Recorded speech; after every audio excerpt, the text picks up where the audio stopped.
They say the strongest men are the ones who never break. That's a lie. The strongest men are the ones who've shattered into 1,000 pieces and had to rebuild themselves from the wreckage while everyone watched. King Vaelor Dravenhart stood 7 feet of scarred muscle and royal authority, yet every woman presented to him fled screaming like he was death itself. They called him the Hollow King, not because he lacked power, but because no one had ever bothered to see if he still had a heart. This is the story of how an empire's most feared monster discovered he was just a man starving for someone brave enough not to run. Stay until the end, hit that like button, and drop your city in the comments so I know where my tribe is watching from. The throne room of Obsidian Crown Keep smelled like failure and expensive wine. Vaelor Dravenhart sat motionless on the iron seat his grandfather had carved from a meteorite, watching the 7th noble bride of the season gather her silk skirts and flee through the obsidian doors. She hadn't even made it through the introduction. One look at his face and she'd gone pale as winter snow, stammering apologies her father had clearly rehearsed with her. The massive doors slammed shut. Silence crashed through the hall like a physical thing.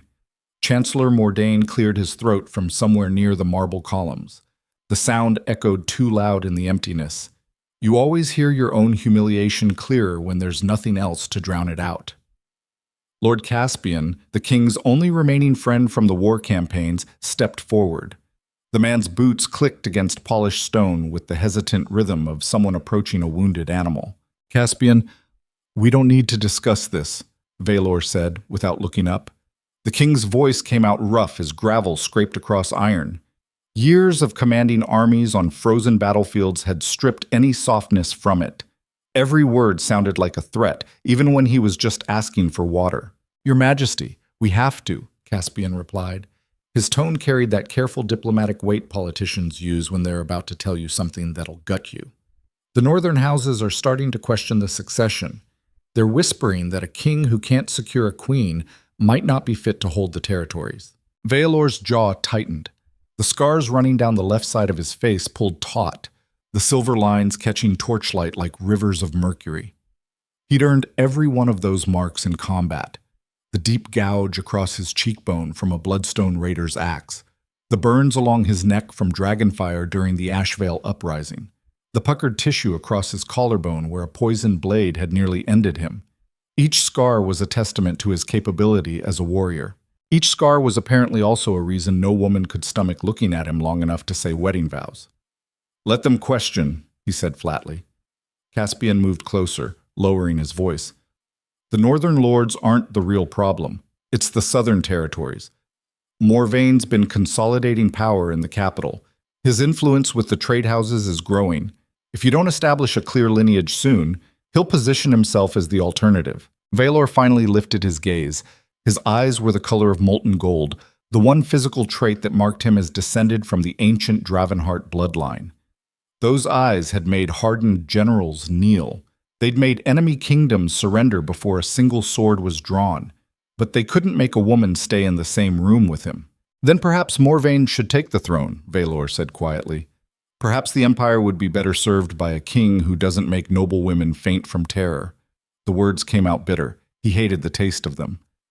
You don't mean that, Caspian said. Don't I? Vaelor stood abruptly. His full height made the throne look like a child's toy. 7 feet of muscle and battle-hardened sinew, wrapped in black ceremonial armor that had been specially forged because standard military gear didn't fit his frame. The movement was too sudden. Caspian actually flinched. The king saw it. That tiny involuntary recoil. Something inside him went cold and sharp. Even you, he said softly, even you can't help it. Your Majesty, I didn't... Get out! Caspian hesitated. The conflict played across his face clear as daylight. Loyalty warring with self-preservation. Finally, he bowed stiffly and retreated toward the doors. Vaelor waited until he was alone before he let his shoulders drop. The truth was worse than what Caspian understood. The king didn't just scare women away with his appearance. He repulsed them on some instinctive level that went deeper than scars. It was something primal, something in the way he moved, the way he breathed, the raw intensity of his presence that triggered every prey animal response evolution had hardwired into human biology. He was too much, too large, too intense, too scarred, too powerful. And power, he'd learned, was the loneliest thing a man could possess, when no one was willing to stand close enough to share it. He crossed to the balcony overlooking the northern forests. The Blackthorn Dominion stretched for hundreds of miles, a sea of ancient trees and shadows that had witnessed empires rise and crumble into dust. Somewhere out there, simple people lived simple lives. They fell in love. They built families. They died surrounded by people who'd actually chosen to know them. Vaelor gripped the stone balustrade hard enough that his knuckles went white. A king's power is absolute until he wants something it can't provide. Then it becomes a cage wrapped in gold. Untug. 300 miles south, in the decadent capital city of Nocturne's heart, Seraphine Vale learned exactly how much a human being could be worth when measured in gold coins and aristocratic cruelty. The auction room beneath Lord Morvain's estate was designed to feel luxurious. Velvet curtains the color of arterial blood, crystal chandeliers dripping with diamonds. Wine so expensive each bottle cost more than most families earned in a year. The entire space screamed sophistication and culture. It was still a cage. Seraphine stood on the raised platform with 19 other Omega Caste girls, all of them dressed in gossamer gowns that revealed more skin than they covered. The fabric clung to her body like spider silk, nearly transparent under the candlelight. Her wrists were bound with silk rope, soft restraints that wouldn't leave marks but made the message clear. They weren't people here. They were merchandise. The bidders sat in cushioned seats arranged in a semicircle, their faces partially hidden behind ornate masks. The Crimson Masquerade tradition meant everyone could pretend this was just theater, just entertainment. Nobody had to acknowledge they were literally purchasing human beings like livestock. Lord Morvain stood at the front, his silver hair immaculately styled, his smile as polished and empty as a politician's promise. He gestured towards Seraphine with one jewel-encrusted hand. And now, gentlemen, we arrive at tonight's pinnacle offering.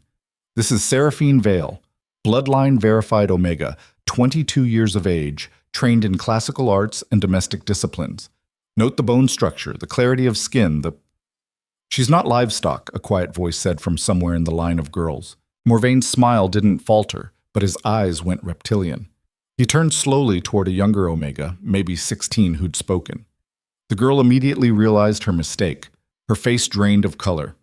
Morvain walked over to her with the unhurried confidence of a man who knew no one would stop him. He gripped her chin hard enough to bruise. "You're correct," he said pleasantly. "Livestock have value based on their utility. You have value based solely on my generosity. Would you like me to demonstrate the difference?" The girl's eyes filled with tears. She shook her head frantically. Morvain released her and returned to his position, adjusting his cuffs like nothing had happened. The bidders hadn't even reacted. This was normal to them. Expected. Seraphine's hands trembled against the silk bindings. Rage burned through her veins hotter than fear. She'd been raised to believe the empire was civilized, that nobility meant something beyond wealth and title. Her mother had worked herself to death in the textile factories, believing that if Seraphine just stayed quiet, stayed obedient, stayed invisible, she might escape the Omega trade networks. Her mother had been wrong. Staying quiet just made it easier for predators to swallow you whole. The bidding started at 5,000 gold marks. Within seconds, it escalated to 1520, 30. Seraphine watched aristocrats compete for ownership of her body like she was a prized horse or a rare painting. Their voices blurred together into white noise. She stopped listening and started calculating. The exits were guarded, but the guards were positioned to prevent people from entering, not leaving. Morvain's arrogance had created a blind spot. He assumed no one would be stupid enough to run. 45,000 marks. 50. The window behind the curtain was closed but not locked. She'd watched a servant open it earlier to let smoke from the incense burners escape. 60,000 marks. If she moved fast enough, if she was willing to risk everything on a single desperate gamble. 75,000 marks, going once. Seraphine snapped the silk restraints. They were decorative, not functional, designed to look intimidating without actually preventing movement. She launched herself off the platform, bare feet hitting marble, and ran. Chaos erupted behind her. Morvain's shout of fury, guards scrambling, bidders stumbling over each other in surprise. She didn't look back. Her hands found the window latch, yanked it open. Cold night air rushed in like salvation. The drop was maybe 15 feet to the garden below, far enough to break an ankle if she landed wrong. She jumped anyway. because freedom always costs something. The question is whether you're willing to pay it. Seraphine hit the ground in a roll that knocked the wind from her lungs. Pain shot through her left ankle, but she forced herself upright, gasping, stumbling forward into the manicured hedges. Behind her, guards were already pouring through the mansion's ground floor exits. She ran toward the outer wall. The estate gardens were designed for beauty, not practicality. Ornamental rose bushes tore at her gossamer gown. Marble statues loomed like pale ghosts in the moonlight. Her bare feet slapped against stone pathways too loud, too obvious. There. A servant's gate in the eastern wall, probably used for deliveries. She sprinted for it. The gate was locked, but the wall was old stone with enough gaps in the masonry to provide handholds. Seraphine climbed with the desperate energy of pure survival instinct, her fingers finding purchase in cracks and crevices. The silk dress snagged on rough edges and tore. She didn't care. Modesty meant nothing when men were hunting you like an animal. She hauled herself over the top and dropped into the alley beyond. Freedom. For about 10 seconds. Then she heard the horses. Morvain had sent mounted guards. Of course he had. A 75,000 mark investment didn't just walk away without pursuit. The thundering hoofbeats echoed through the narrow streets of Nocturne's heart, growing closer. Seraphine ran deeper into the city's underbelly, away from the opulent estates and into the industrial sectors where factories belched smoke into the night sky and the streets smelled like chemical runoff and human desperation. This was where the Omega Caste workers lived, where people who looked like her scraped by on wages that barely covered bread. No one here would help her. They couldn't afford to. She ducked through an abandoned textile mill, her breath coming in ragged gasps. The building was a hollow shell, equipment long since stripped and sold. Moonlight filtered through broken windows, painting everything in shades of silver and shadow. The hoofbeats stopped outside. Men's voices. Coordinating search patterns. Seraphine pressed herself against a support beam and tried to quiet her breathing. Her heart hammered so violently she was certain they'd hear it. Blood from her torn feet left prints on the dusty floor. She was leaving a trail a child could follow. A guard entered through the main door, sword drawn. His boots crunched on broken glass.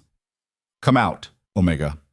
Lord Morvain is willing to overlook this incident if you return voluntarily. Make this difficult, and I promise you'll regret it." The threat in his voice was casual, matter of fact. He'd done this before. Seraphine's fingers closed around a chunk of broken machinery. Heavy iron, sharp edges. Not a real weapon, but better than nothing. The guard moved deeper into the mill, methodically checking behind equipment. She waited until he passed her position, then stepped out and swung the iron chunk at his head with everything she had. He turned at the last second. The metal caught him across the shoulder instead of the skull. He went down hard, cursing, sword clattering away. Seraphine didn't wait to see if he'd recover. She bolted for the back exit. More shouts behind her. They knew exactly where she was now. The city ended abruptly at the Blackthorn Dominion's edge. Ancient forest that the Empire had never fully tamed, full of dangerous wildlife and terrain so treacherous that even military patrols avoided it after dark. She looked back at the approaching guards, then forward at the darkness between the trees. The choice was obvious. Seraphine plunged into the forest. Bonk. The Blackthorn Dominion swallowed her whole. Within minutes, the sounds of pursuit faded, replaced by the alien whisper of wind through branches and the distant calls of nocturnal predators. Trees rose like cathedral pillars, their canopy so thick that moonlight barely penetrated. The temperature dropped 10 degrees.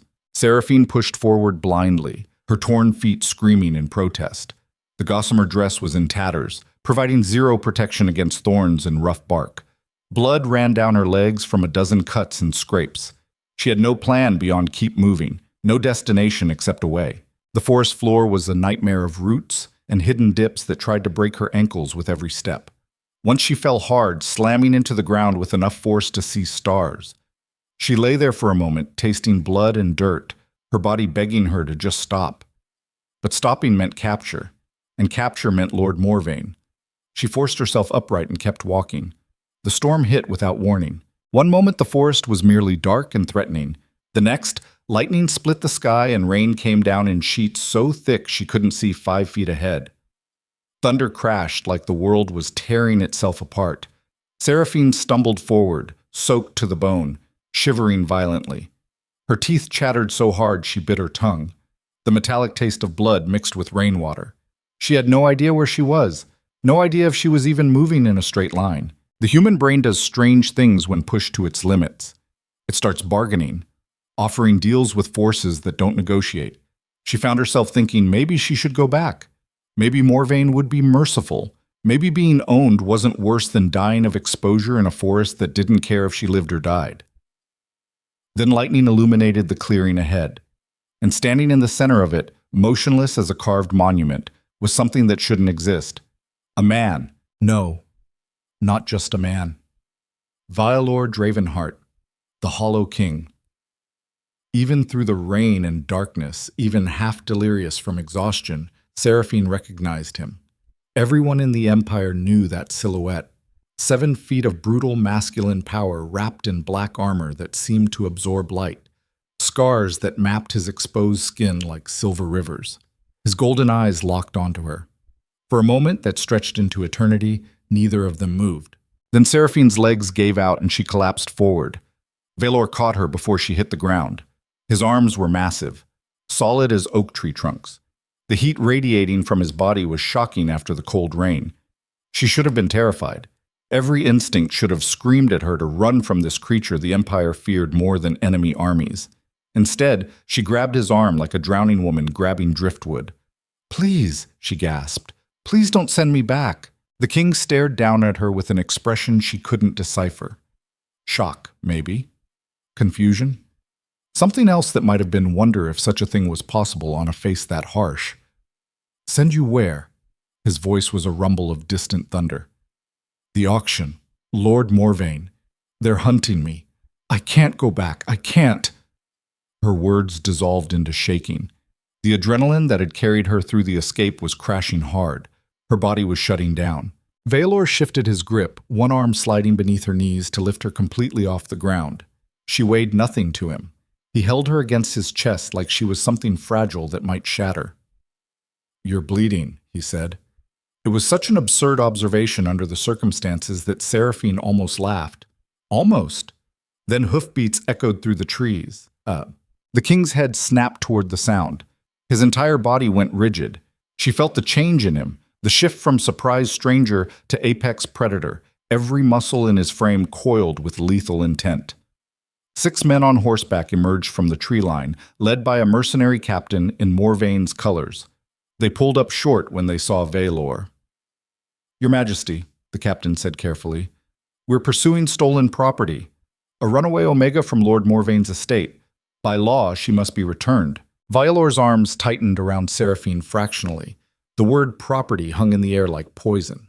When the king spoke, his voice carried the kind of quiet menace that makes smart men check their exits. "This woman is under my protection." The captain's horse sidestepped nervously, sensing the tension. The man tried to maintain his composure. "Your Majesty, with respect, Lord Morvain has legal claim. The Omega caste—" "Is abolished," Vaelor interrupted. "As of this moment." The mercenaries exchanged glances.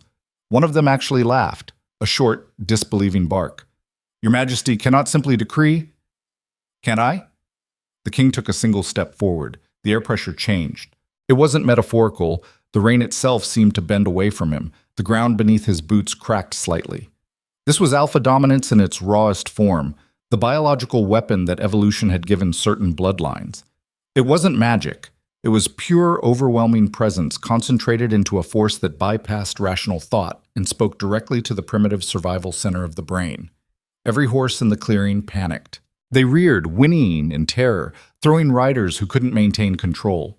The mercenaries who managed to stay mounted fought to keep their animals from bolting. The captain's face went sheet white. Vaelor's voice dropped to barely above a whisper. "She belongs to no one.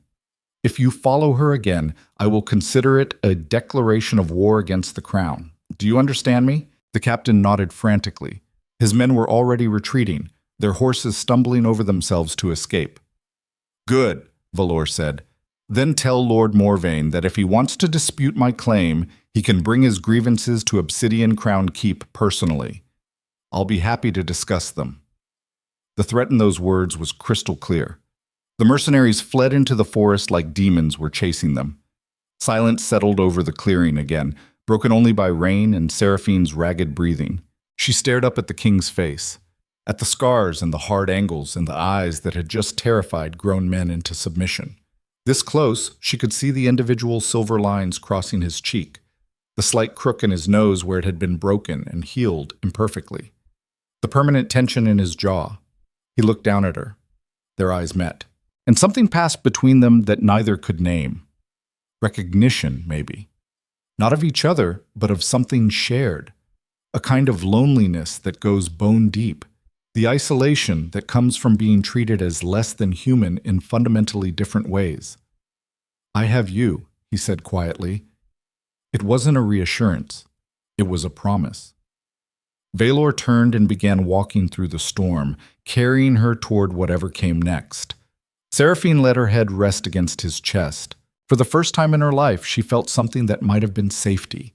And in that moment, neither of them realized they'd just set in motion events that would reshape the entire empire. Because sometimes the most dangerous thing in the world is a powerful man who finally finds something worth protecting more than his own survival. And a woman brave enough not to run from the monster everyone else feared. The forest closed around them like a curtain falling on one act and rising on another.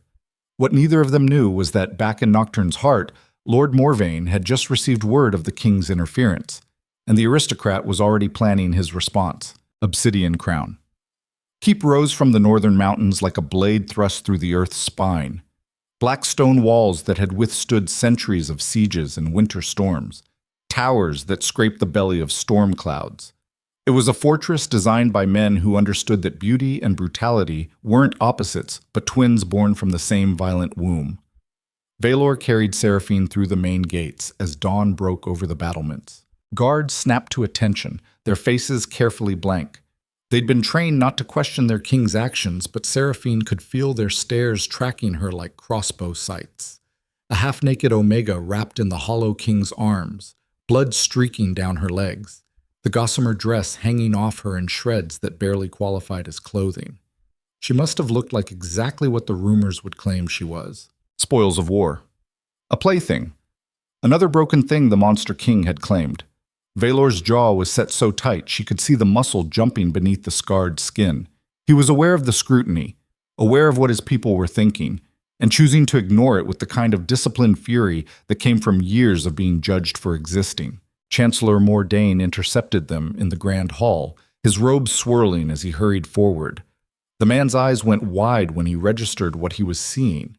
"Your Majesty, what is the meaning of—" "Prepare the East Wing guest quarters," Vaelor said without breaking stride. "Hot water, clean clothing, medical supplies, and send for the healer.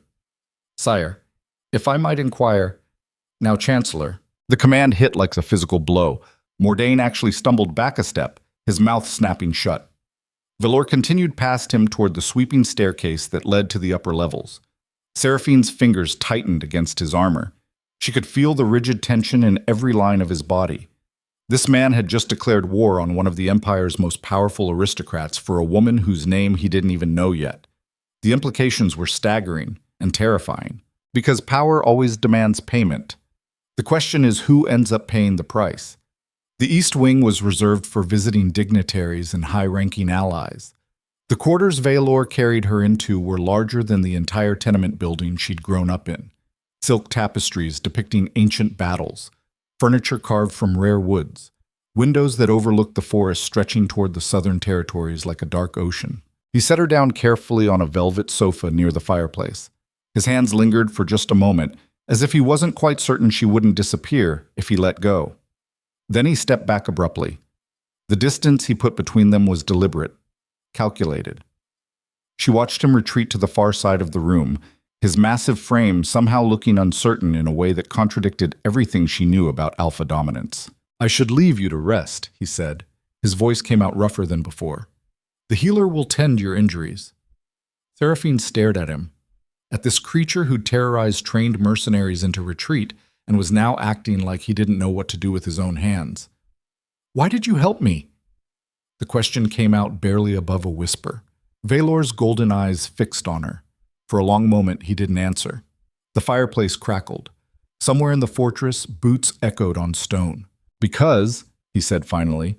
I know what it feels like when everyone treats you like you're less than human. The raw honesty in those words hit harder than any declaration of protection or nobility. This wasn't a king making a political gesture. This was a man who recognized a familiar wound. Before Seraphine could respond, a sharp knock sounded at the door. Enter, Vaelor called. An elderly woman swept in carrying a leather medical satchel, her silver hair pulled into a severe bun. Her eyes swept over Seraphine with professional assessment, cataloging injuries with the detached efficiency of someone who'd seen worse. Out, she told the king. Vaelor's eyebrows rose. Excuse me? You heard me. Out. I need to examine her properly, and you hovering like an anxious bear isn't helping anyone. For a moment, Seraphine thought the king might actually argue. Then something that might have been amusement flickered across his scarred features. He inclined his head slightly and left without another word. The door closed behind him with a finality that made the room feel suddenly smaller. The healer set down her satchel and began unpacking supplies. Now then, let's see what kind of trouble you've gotten yourself into. It took 2 hours for the healer to clean and bandage all of Seraphine's injuries. The woman worked with brisk efficiency, her hands surprisingly gentle despite her gruff manner. She didn't ask questions about how Seraphine had ended up in the king's arms, didn't comment on the torn dress or the obvious signs of running through hostile terrain. She just fixed what was broken and moved on. You'll live, the healer announced finally, packing away her supplies. The cuts are superficial. The ankle is sprained, not broken. Keep your weight off it for a few days and you'll be fine. The bruising will fade. She paused at the door, her sharp eyes studying Seraphine with an expression that might have been concern. Whatever happens next, girl, remember this. The king isn't what the rumors claim. He's just a man who's been hurt too many times to trust easily. Don't mistake his caution for coldness. Then she was gone. Seraphine sat alone in the opulent room, wrapped in a silk robe someone had left folded on the bed, her mind spinning. Everything had happened so fast. The escape, the forest, Vaelor. She'd gone from being merchandise on an auction block to a guest in the most fortified castle in the Empire in the span of a single night, and she had no idea what came next. The Empire didn't forgive runaway Omegas. Morvain wouldn't just accept this humiliation. And Vaelor had made himself a target by interfering. Because of her. The thought sat in her stomach like a stone. She'd spent her whole life trying to stay invisible, trying not to cause problems for anyone. And now she dragged the most powerful man in the kingdom into a conflict that could destabilize the entire social order. A soft knock interrupted her spiral of anxiety. Come in, she called. Vaelor entered carrying a tray laden with food. Bread still steaming from the ovens. Roasted meat, fresh fruit, cheese, enough to feed 3 people. He set it on the low table near the sofa with the careful movements of someone trying not to startle a wild animal. You need to eat, he said. Seraphine's stomach chose that moment to growl loudly. She couldn't remember the last time she'd eaten. Before the auction, probably. Morvain's people had wanted her looking gaunt and desperate. The king gestured toward the food. Please. She reached for the bread tentatively, half expecting him to change his mind. To demand something in return. That's how power worked in her experience. Nothing was ever truly free. But Vaelor just settled into a chair across from her, his massive frame making the furniture look comically small. He didn't speak, didn't pressure her, just sat there like a mountain that had decided to keep watch. Seraphine ate slowly at first, then faster as her body reminded her just how depleted she was. The food was better than anything she'd tasted in months, maybe years. What's your name? Vaelor asked quietly. She swallowed. Seraphine. Seraphine Vale. He repeated it like he was testing how it felt in his mouth. Seraphine. Something about the way he said it made her skin prickle. Not with fear, with something else entirely. You don't have to be afraid here, he said. No one will force you to do anything. No one will sell you or hurt you or treat you like property. You have my word. The sincerity in his voice was almost painful to hear. Why? She asked again. Why are you doing this? Vaelor's scarred hands gripped the arms of his chair. The leather creaked under the pressure. Because someone should have done it for me, he said finally. When I was young, before the wars, before the crown, people saw these scars and decided I was a monster before I'd ever hurt anyone. And no one stepped in. No one said maybe the boy bleeding in the corner deserved help instead of fear. His golden eyes met hers. I can't change what happened to me, but I can damn well make sure it doesn't happen to someone else. Not while I have the power to stop it. The raw vulnerability in that confession struck something deep in Seraphine's chest. This wasn't the Hollow King. This was just a man who'd been broken by loneliness and was trying desperately not to let it make him cruel. She set down the bread. "They'll come for me," she said quietly. "Morvain won't let this go. He has too much invested in the Omega trade networks. If word spreads that someone escaped and the king protected them, the entire system could collapse." "Good," Vaelor said flatly. "Let it collapse. You don't understand. He's powerful. He has connections throughout the southern territories. The noble houses that profit from the trade will see this as a direct attack on their interests. Then they should prepare for war." The absolute certainty in his voice was both reassuring and terrifying, because declarations of war sounded noble in the moment, but wars had costs, blood and treasure and lives. And Seraphine had just become the spark that might ignite everything. She opened her mouth to say something, anything, but exhaustion crashed over her like a physical wave. The adrenaline had fully worn off. Her body was screaming for rest. Vaelor noticed immediately. He stood, moving toward the door. "Sleep," he said. "We'll figure out the rest tomorrow." "Wait," Seraphine called. He paused, looking back at her. "Thank you for everything." Something flickered across his face. Surprise, maybe. Like gratitude was a foreign language he'd forgotten how to process. Then he nodded once and left her alone. Seraphine lay back against the silk cushions and let her eyes close. For the first time in longer than she could remember, she felt something that might have been hope. Dangerous thing, hope. It makes you believe survival might actually mean living instead of just enduring. Basic. Lord Morvain's study smelled like expensive tobacco and barely contained fury. The aristocrat sat behind his mahogany desk, fingers steepled, listening to the mercenary captain's report with a face carved from ice. When the man finished explaining how the king had intervened, Morvain didn't react immediately. He just sat there, letting the silence stretch until the captain started sweating.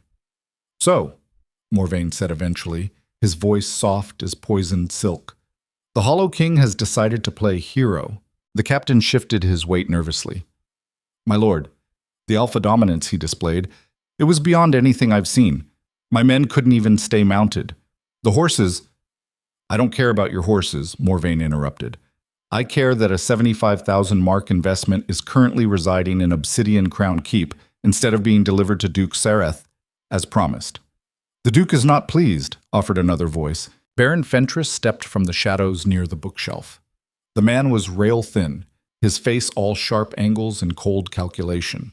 He served as Morvain's primary contact with the southern noble houses that funded the Omega trade network. "Not pleased is an understatement," Fentress continued. "Duke Sereth specifically requested Seraphine Vale. He's been waiting months for an Omega of her particular quality. When word spreads that the king interfered with a legal transaction, it undermines the entire system." Morvain stood and walked to the window overlooking Nocturne's heart. The city sprawled below, glittering with wealth built on exploitation and carefully maintained hierarchies. "The king has overstepped," he said. "This isn't about one runaway Omega. This is about maintaining the social order. If we allow Vaelor to simply abolish the Omega caste system on a whim, what's next? Workers refusing factory labor? Merchants ignoring trade agreements? The entire structure collapses." Baron Fentress nodded. "The noble houses are prepared to support action against the crown, but we need to be strategic. Direct military confrontation with Vaelor is suicide. The man has never lost a battle." "Then we don't fight him on the battlefield," Morvain said. "We fight him where he's weakest." "Which is where, exactly?" "His reputation. The man is already seen as a monster by half the kingdom. We simply need to confirm what people already believe. That he's unstable, dangerous, unfit to rule." "How do we do that?" Morvain smiled. It wasn't a pleasant expression. "We make him prove it." 3 days passed in a strange suspended reality that felt like borrowed time. Seraphine remained in the East Wing, her injuries healing under the watchful care of the healer. Vaelor visited twice daily, bringing food and checking on her recovery with an attentiveness that seemed at odds with his fearsome reputation. The conversations were careful, polite, both of them dancing around the elephant in the room, which was that the entire empire was probably talking about the Omega living in the Hollow King's fortress. On the fourth morning, Chancellor Mordain requested an audience with Vaelor in the war room. The king arrived to find not just his chancellor, but Lord Caspian and 3 of his top military advisors waiting. Their faces carried the weight of bad news. "Your Majesty," Mordain began, "we have a problem." "Only one?" Vaelor asked dryly. Mordain didn't smile. "Lord Morvain has sent an official petition to the High Council. He's demanding Seraphine Vale's return under the Chattel Recovery Act. He's also claiming that your interference constitutes illegal seizure of property and is calling for your censure. Let him call for whatever he wants," Vaelor said. "I don't answer to Morvain." "No, but you answer to the High Council," Caspian interjected. "And 7 of the 12 council members are currently in Morvain's pocket. If this goes to a formal vote, you could be legally compelled to return her." Vaelor's hands curled into fists. "Over my dead body." "That may not be hyperbole," Mordain said quietly. "Sire, you need to understand the political reality here. The Omega trade generates enormous revenue for the Southern Territories. The noble houses that profit from it view this as an existential threat. They're preparing to mobilize. Let them mobilize." One of the military advisors, General Kellen, stepped forward. "Your Majesty, with respect, we're not prepared for a civil war. Our forces are concentrated on the northern borders. If the southern houses unite against us, we'll be fighting on 2 fronts." "Then we'll fight on 2 fronts," Vaelor said flatly. "Sire," Caspian tried, "perhaps there's a compromise." "There's no compromise when it comes to human beings being sold like livestock," Vaelor interrupted. "I won't negotiate on this." The men exchanged glances, the kind of looks subordinates share when they realize their leader is about to drive them all off a cliff for a principle. Mordain cleared his throat. "Your Majesty, I must ask, is this woman worth destabilizing the entire empire?" Vaelor turned on him with eyes like molten gold. "Yes," he said simply. The word hung in the air like a sword. "Because here's what no one wants to acknowledge," Vaelor continued, his voice dropping to that dangerous quiet that preceded violence. "This empire was built on the backs of people like her. Omega caste workers who had no choice, no voice, no rights. We dress it up in legal language and tradition, but at the core it's just slavery with better marketing." He moved to the window overlooking the courtyard where soldiers were training. "I spent years telling myself that maintaining the status quo was necessary for stability, that gradual reform was the responsible path. But gradual reform is just another way of saying we'll keep exploiting people until it becomes politically convenient to stop." "Your Majesty, I'm done with convenient politics," Vaelor said. "If the southern houses want war over this, then we'll give them war. And when it's finished, we'll build an empire that doesn't require human suffering as its foundation." The room fell silent. These men were soldiers. They understood duty and honor and sacrifice. But they also understood that their king was about to bet everything on a moral principle in a world that didn't reward morality. Lord Caspian spoke carefully. "If we're doing this, we need to do it right. We'll need to secure the northern territories first, fortify the mountain passes, call up the reserve forces." Vaelor nodded. "See to it." "And the woman?" Mordain asked. "Seraphine? What do we do with her?" "We keep her safe," Vaelor said. "That's all that matters." After the advisors filed out, Caspian lingered. He waited until they were alone before speaking. "You care about her." It wasn't a question. Vaelor didn't answer immediately. He stared out at the mountains, his scarred hands braced against the stone windowsill. "I barely know her," he said finally. "That's not what I asked." The king's jaw tightened. "She's the first person in a decade who looked at me and didn't flinch, who grabbed my arm like I was a human being instead of a monster. Do you have any idea what that feels like?" His voice cracked slightly on the last word. Caspian moved to stand beside him. "Then protect her. But understand what you're risking. If this goes wrong, if Morvain outmaneuvers us politically, they'll take her back, and they'll make an example of her that will destroy whatever part of you still believes in mercy." "I know," Vaelor said quietly. "And you're willing to risk it anyway." "Yes. Because sometimes, Caspian, The only way to live with yourself is to fight for something that matters more than survival. Caspian gripped his friend's shoulder briefly, then left him alone with his thoughts. Vaelor remained at the window long after, watching storm clouds gather over the southern territories. War was coming. The only question was whether he'd survive it with his soul intact. Seraphine was reading in the library when the explosion rattled the castle windows. Books tumbled from shelves. Dust rained from ancient ceiling beams. Shouts erupted from the courtyard below, followed by the organized chaos of soldiers mobilizing. She limped to the window, her sprained ankle still tender, and looked out at the scene unfolding below. Smoke rose from the east wall. Guards were rushing toward the breach, weapons drawn. Someone had attacked the fortress. The door burst open. Vaelor filled the doorway, armor on, sword at his hip, his face carved from granite. "We need to move, now. What's happening?" He crossed the room in 3 strides and took her arm, not roughly, but with unmistakable urgency. Morvain hired mercenaries to attack the castle. They used blasting powder to breach the east wall. This isn't a full assault. It's a distraction. For what? For this. He pulled her into the hallway just as assassins emerged from the servants' passage behind them. 3 men in dark clothing, blades drawn, moving with the fluid efficiency of professionals. Vaelor shoved Seraphine behind him and drew his sword in one smooth motion. The fight was brutal and brief. The first assassin lunged. Vaelor caught the man's wrist, twisted, and drove his sword through the attacker's chest before the body even hit the ground. The second tried to flank. The king spun, his blade singing through air and flesh. Blood sprayed across ancient stone. The third assassin got smart and ran. Vaelor didn't pursue. He grabbed Seraphine's hand and pulled her down the corridor toward the interior stairwell. "The hidden passages," he said. "It's the only way out if they've breached the walls." They descended 3 levels into the fortress's oldest sections, stone tunnels that predated the current castle, carved during an age when builders understood that fortifications needed escape routes more than they needed grandeur. Behind them, the sounds of battle echoed and faded.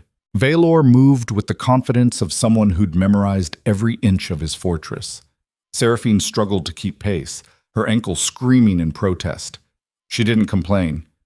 Complaining got you killed. They emerged in a storage cellar that smelled like wine and old earth. Vaelor barred the door behind them and finally allowed himself to breathe. "Are you hurt?" he asked, his hands hovering near her shoulders without quite touching. "I'm fine. You?" His armor had a new dent in the chest plate and blood on the gauntlets, but he nodded. "I'm fine." Seraphine leaned against the wall, her heart hammering. "This is my fault. Morvain did this because of me. Morvain did this because he's a monster who profits from human suffering," Vaelor corrected sharply. "Don't you dare take responsibility for his cruelty." "But, no?" The word came out with such absolute authority that she fell silent. Vaelor moved closer, his golden eyes intense in the dim torchlight. "Listen to me. Evil men will always find excuses to do evil things. If it wasn't you, it would be someone else. Some other justification for maintaining their power. You didn't cause this. You just refused to be another victim, and that terrifies them." His scarred hand lifted slowly, giving her time to pull away, and touched her cheek with surprising gentleness. "You were brave," he said quietly. "Running into that forest with nothing but desperation and will, most people would have given up, gone back, accepted their fate." "I couldn't," she whispered. "I know. That's why you're dangerous to them." Above them, boots thundered across stone, orders being shouted. The battle was moving deeper into the fortress. "We can't stay here," Vaelor said, "but the tunnels connect to passages that lead outside the walls. If we move quickly..." The door exploded inward. Not from force, but from something worse, alchemy. The metal hinges melted like wax, and the wooden boards disintegrated into ash. Through the smoke stepped a figure in ornate armor that screamed aristocratic wealth. Duke Sereth, the man who'd commissioned Seraphine's purchase. He was older than she'd expected, maybe 50, with silver at his temples, and the kind of refined cruelty that came from generations of unchecked privilege. His eyes fixed on her with proprietary hunger that made her skin crawl. "There you are," he said pleasantly. "You've caused quite a bit of trouble, my dear." Vaelor stepped between them, sword raised. "Back away, Sareth." The Duke smiled. "Or what, Your Majesty? You'll kill me? A sitting member of the High Council? That would be treason. So is attacking the King's fortress. Is it? I was under the impression I was retrieving stolen property. Lord Morvain filed all the proper legal documentation. She's not property. The law disagrees. And the law, Your Majesty, is very clear on this matter. Omega caste individuals can be bought, sold, and retrieved if they flee their rightful owners. Your personal feelings don't supersede established legal code." Vaelor's grip tightened on his sword.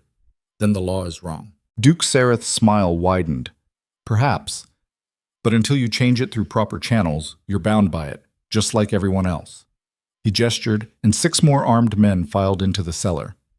Not mercenaries. Sareth's personal guard, elite soldiers who'd been trained since childhood to kill on command. "Now," Sereth said, "you have a choice. Release Seraphine Vale to my custody, and this unfortunate incident ends. We'll withdraw our forces. The High Council will forget your temporary lapse in judgment. Everyone walks away, and if I refuse, then my men will take her by force. And given the number of witnesses who saw you kill 2 royal guards in the hallway, your own people might be forced to arrest you for murder." It was an elegant trap. Vaelor had played directly into Morvain and Sareth's hands. They'd forced him into a position where protecting Seraphine meant committing crimes that would justify his removal from the throne. The king looked at the soldiers surrounding them, calculated odds, angles of attack, exit strategies. There weren't any good options. "Don't," Seraphine said quietly. Vaelor glanced back at her. "Don't throw away your kingdom for me," she continued. "I'm not worth it." The look he gave her in that moment was complex beyond words. Frustration and admiration, and something else that might have been the beginning of something neither of them had expected. "You're wrong," he said simply. "You're worth everything." Then he raised his sword. The cellar erupted into violence. Vaelor moved like a force of nature, his blade singing through the air in arcs of devastating precision. The first guard went down with a sword through the throat. The second lost his hand before he could even swing. The king fought with the brutal efficiency of someone who'd spent decades perfecting the art of staying alive.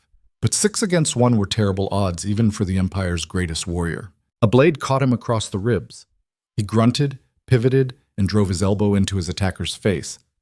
Bones crunched, blood sprayed. Another guard tackled him from behind. Vaelor threw the man off like a rag doll, but 2 more swarmed in. Seraphine watched in horror as they dragged him down through sheer numbers.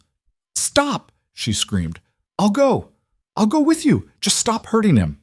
The fight froze. Vaelor was on his knees, breathing hard, blood running down his side. 3 swords were pointed at his head and chest. He looked up at her with something like betrayal in his golden eyes. "No," he rasped. "It's over," Seraphine said. Her voice was steadier than she felt. "You tried, but you can't win this." Duke Sareth stepped forward, looking pleased. "A wise decision, my dear. His Majesty should be grateful you're so reasonable." He gestured, and 2 guards seized Seraphine's arms. She didn't resist, just kept her eyes on Vaelor as they pulled her toward the shattered doorway. The king struggled against the blades, holding him at bay, but even his strength had limits. He couldn't save her without dying in the attempt, and they both knew it. "This isn't over," Vaelor growled at Sareth. The Duke smiled. "Oh, Your Majesty, it most certainly is." They dragged Seraphine up through the tunnels and out into the courtyard where the battle had ended. Morvain's mercenaries were withdrawing under the cover of a negotiated ceasefire. Bodies littered the ground. The east wall was a smoking ruin. Sareth's men forced her onto a horse, binding her wrist to the pommel. The last thing she saw before they rode out was Vaelor emerging into the courtyard, held back by his own guards who were trying to prevent him from doing something catastrophically stupid. Their eyes met across the chaos. And in that moment, Seraphine understood something that changed everything. She'd been wrong earlier. She wasn't the spark that might ignite a war. She was the reason Vaelor Dravenhart had finally found something worth burning the entire world down for. The horses galloped south toward Nocturne's heart, and whatever nightmare Morvain and Sareth had planned. Behind them, the Hollow King stood in the ruins of his fortress and made a decision that would reshape the Empire forever. There would be no more negotiations, no more political maneuvering, no more restraint. They'd taken the one thing he'd allowed himself to care about, and now they were going to learn exactly why the entire kingdom had feared him in the first place. Because a monster who chooses mercy is far more dangerous than one who doesn't. You can't reason with mercy. You can't negotiate with it. You can't predict what it will do when the leash finally breaks. War was no longer coming. It had already begun. The carriage rattled through the night like a coffin on wheels. Seraphine sat with her wrists bound in iron manacles, the metal biting into skin already raw from the silk restraints at the auction. Duke Sereth sat across from her, legs crossed, sipping wine from a crystal glass like they were on a pleasant evening ride instead of her abduction. 2 guards flanked the door. Another rode up top with the driver. Overkill for one Omega woman, but Sereth clearly wasn't taking chances after what had happened in the forest. The Duke studied her over the rim of his glass. "You know, my dear, you've cost me quite a bit more than 75,000 marks. The political capital alone that Morvain and I expended to orchestrate tonight's operation could have funded an entire campaign season." Seraphine stared at him. "Good." His eyebrows rose. Defiant. "How refreshing. Most Omegas in your position would be weeping and begging by now." "Most Omegas in my position," she said flatly, "haven't watched a king fight 6 men to protect them. Tears aren't going to change what's coming." Sereth smiled. "Ah, yes, the Hollow King's grand gesture. Very dramatic, very futile." He paused to refill his glass from a silver decanter. "Do you know what happens to monarchs who prioritize personal attachments over political stability? They lose their thrones. History is littered with examples. Then history should remember him as someone who tried." "How noble." Sereth leaned forward slightly. "Tell me, did he touch you? Claim you? I need to know if my investment has been compromised." The question landed like a slap. Seraphine met his gaze with cold fury. "He treated me like a human being."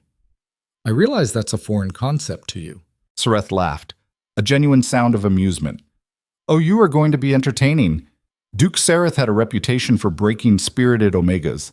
It was practically a hobby for him. The defiant ones always fell the hardest, he'd told Morvain once over brandy. And Seraphine Vale had just confirmed she'd be a worthy project. The carriage slowed as they entered Nocturne's heart. Even at this late hour, the capital pulsed with activity. Taverns spilling drunken laughter into cobblestone streets. Merchants hawking goods from carts lit by oil lamps. The wealthy districts glittering with parties that would rage until dawn. All of it built on systems of exploitation that people like Sereth had perfected over generations. They pulled up to an estate that made Morvain's property look modest. 3 stories of white marble and gold fixtures, gardens that probably required 20 full-time staff, wealth so excessive it became obscene. Sereth's guards hauled Seraphine from the carriage and through a side entrance. Not the main doors, servants' access. Because she wasn't a guest. She was cargo being delivered to storage. The holding room they locked her in was nicer than anywhere she'd ever lived. Silk sheets on a 4-poster bed, expensive furniture, a window with iron bars disguised as decorative metalwork. A gilded cage was still a cage. Seraphine tested the bars. Solid. No give at all. The door was heavy oak with a lock that clicked with mechanical precision when the guard secured it from outside. She was trapped. And Vaelor was 300 miles north, probably bleeding out from the wounds Sereth's men had inflicted. For the first time since the forest, Seraphine allowed herself to feel the full weight of despair. She'd thought maybe, just maybe, things could be different. That someone powerful enough might actually challenge the system instead of just participating in it. But the Empire didn't work that way. Power protected power. And outliers like Vaelor, who tried to disrupt that equation, got crushed. She sat on the edge of the bed and stared at her shackled wrists. The cruelest part about hope is that it makes the fall hurt worse. If you never expect rescue, captivity is just existence. But once you've tasted freedom, once someone has made you believe you deserve better, going back to chains becomes unbearable. Outside the door, guards changed shifts. Footsteps faded down the corridor. Seraphine closed her eyes and tried to remember the feeling of Vaelor's arms around her in the storm. The way his voice had sounded when he'd said she belongs to no one. It would have to be enough, because sometimes memories are all you get to keep when everything else is taken away. Obsidian Crown Keep bled. Not metaphorically. Actual blood stained the courtyard stones where bodies had fallen during the assault. Vaelor stood among the carnage, his armor dented, his side wrapped in bandages that were already showing red, and surveyed the damage with eyes that had gone flat and dangerous. 23 dead, 46 wounded. The east wall would take weeks to repair, and Seraphine was gone. Chancellor Mordain approached carefully, reading the king's body language the way you'd read weather patterns before a hurricane. Your Majesty, the High Council has sent an official summons. They're demanding you appear before them within 3 days to answer for the deaths of Duke Sereth's personal guards. Vaelor didn't respond, just kept staring at the spot where Seraphine had been dragged onto that horse. Sire, Mordain continued, this is serious. They're building a case for dereliction of duty and abuse of royal authority. If you don't respond, they can vote to strip you of the crown. Let them try. The words came out quiet, too quiet. Men who'd served under Vaelor during the war campaigns recognized that tone. It was the sound he made right before he did something that would be written about in history books as either brilliant or catastrophic. Lord Caspian emerged from the fortress, his face grim. I've sent riders to the northern territories. The loyal houses are mobilizing their forces. We'll have 3,000 men within a week. Not fast enough, Vaelor said. For what? The king finally turned to face them. His golden eyes had taken on a quality that made both men instinctively step back. This was no longer the restrained monarch who'd spent years playing political games and maintaining diplomatic relations. This was the weapon the empire had forged during the war campaigns, and then tried to domesticate with a crown. I'm going to Nocturne's heart, Vaelor said flatly. Tonight. Caspian and Mordain exchanged alarmed glances. Your Majesty, Mordain stammered, that would be suicide. The southern territories are hostile. Morvain and Sareth will have you arrested the moment you set foot in the capital. The High Council will use it as justification to— I don't care what they use it as justification for, Vaelor interrupted. They took her. That means I take her back. Sire, Caspian tried, we need to be strategic about this. If we mobilize the army, if we build political support— Strategic, Vaelor repeated. The word sounded like poison in his mouth. I've been strategic for a decade. I've played by their rules, maintained their precious stability, swallowed every insult and rejection because I believed it was what a good king should do. He moved closer to Caspian, his massive frame radiating barely controlled fury. And where did it get me?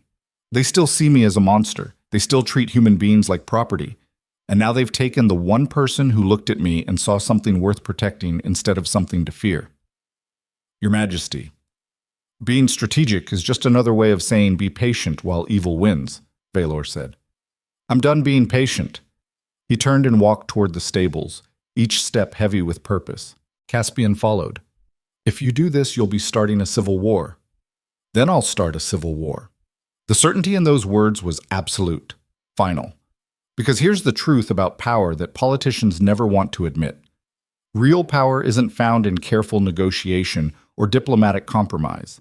Real power is what happens when someone with nothing left to lose decides they don't care about the consequences anymore.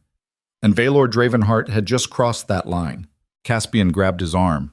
The king could have shattered every bone in his friend's hand without effort, but he just stopped and waited. At least take a company of men, Caspian said quietly. Don't go alone. Vaelor considered, then nodded once. 50 men. Volunteers only. Anyone who rides with me needs to understand they might not come back. Within an hour, 200 soldiers had volunteered. Vaelor selected the 50 most experienced, outfitted them for fast travel, and gave orders that were brutally simple. We ride to Nocturne's heart. We get Seraphine Vale. Anyone who stands in our way dies. This isn't a diplomatic mission. This is a rescue operation with the full expectation of hostile engagement. The men nodded. Not one of them looked afraid. They'd followed this king through battles that should have killed them all. If he was riding into hell, they'd ride with him. Sometimes loyalty isn't about agreeing with someone's decisions. It's about refusing to let them face the consequences alone. The company rode out as the sun set, leaving Obsidian Crown Keep in the hands of the reserve forces and a very worried chancellor. Behind them, Mordain stood on the battlements and watched them disappear into the dusk. He had a terrible feeling that when the sun rose again, the empire would be fundamentally changed, and there was nothing he could do to stop it. Lord Morvain's estate had transformed into a war room. Maps covered every surface. Messengers arrived hourly with updates from informants throughout the Northern Territories. Noble representatives from a dozen houses crowded the study, all of them unified by one simple truth. The Omega trade made them rich. And Vaelor Dravenhart was trying to end it. Duke Serath stood by the fireplace, looking pleased with himself. The Omega is secured in my estate. The king's reputation is in tatters. The High Council is preparing articles of censure. Everything is proceeding exactly as planned. Baron Fentress raised a glass. To careful orchestration. The assembled nobles echoed the toast. Morvain didn't join them. He was staring at a map of the Empire, his fingers tracing the road from Obsidian Crown Keep to Nocturne's Heart. Something bothered him. Lord Morvain, one of the nobles prompted, are you not celebrating our victory? Morvain looked up. Tell me, Duke Serath, how many guards did you leave at your estate? 20 of my best men, Serath replied confidently. Why? And the Omega? She's secured how? Locked room, iron bars. The door is solid oak with a military-grade lock. She's not escaping. Morvain nodded slowly, then turned to Baron Fentress. Send word to triple the guard at Serath's estate, and have 50 additional mercenaries positioned within the city, ready to mobilize. Fentress frowned. You think the king will actually come? I think, Morvain said carefully, that we've made a critical miscalculation. We've been treating Vaelor Dravenhart like a politician who can be outmaneuvered through legal channels and social pressure. He tapped the map. But before he was a king, he was a weapon. And we just gave him a reason to remember what he was built for. The room went quiet. Serath set down his glass.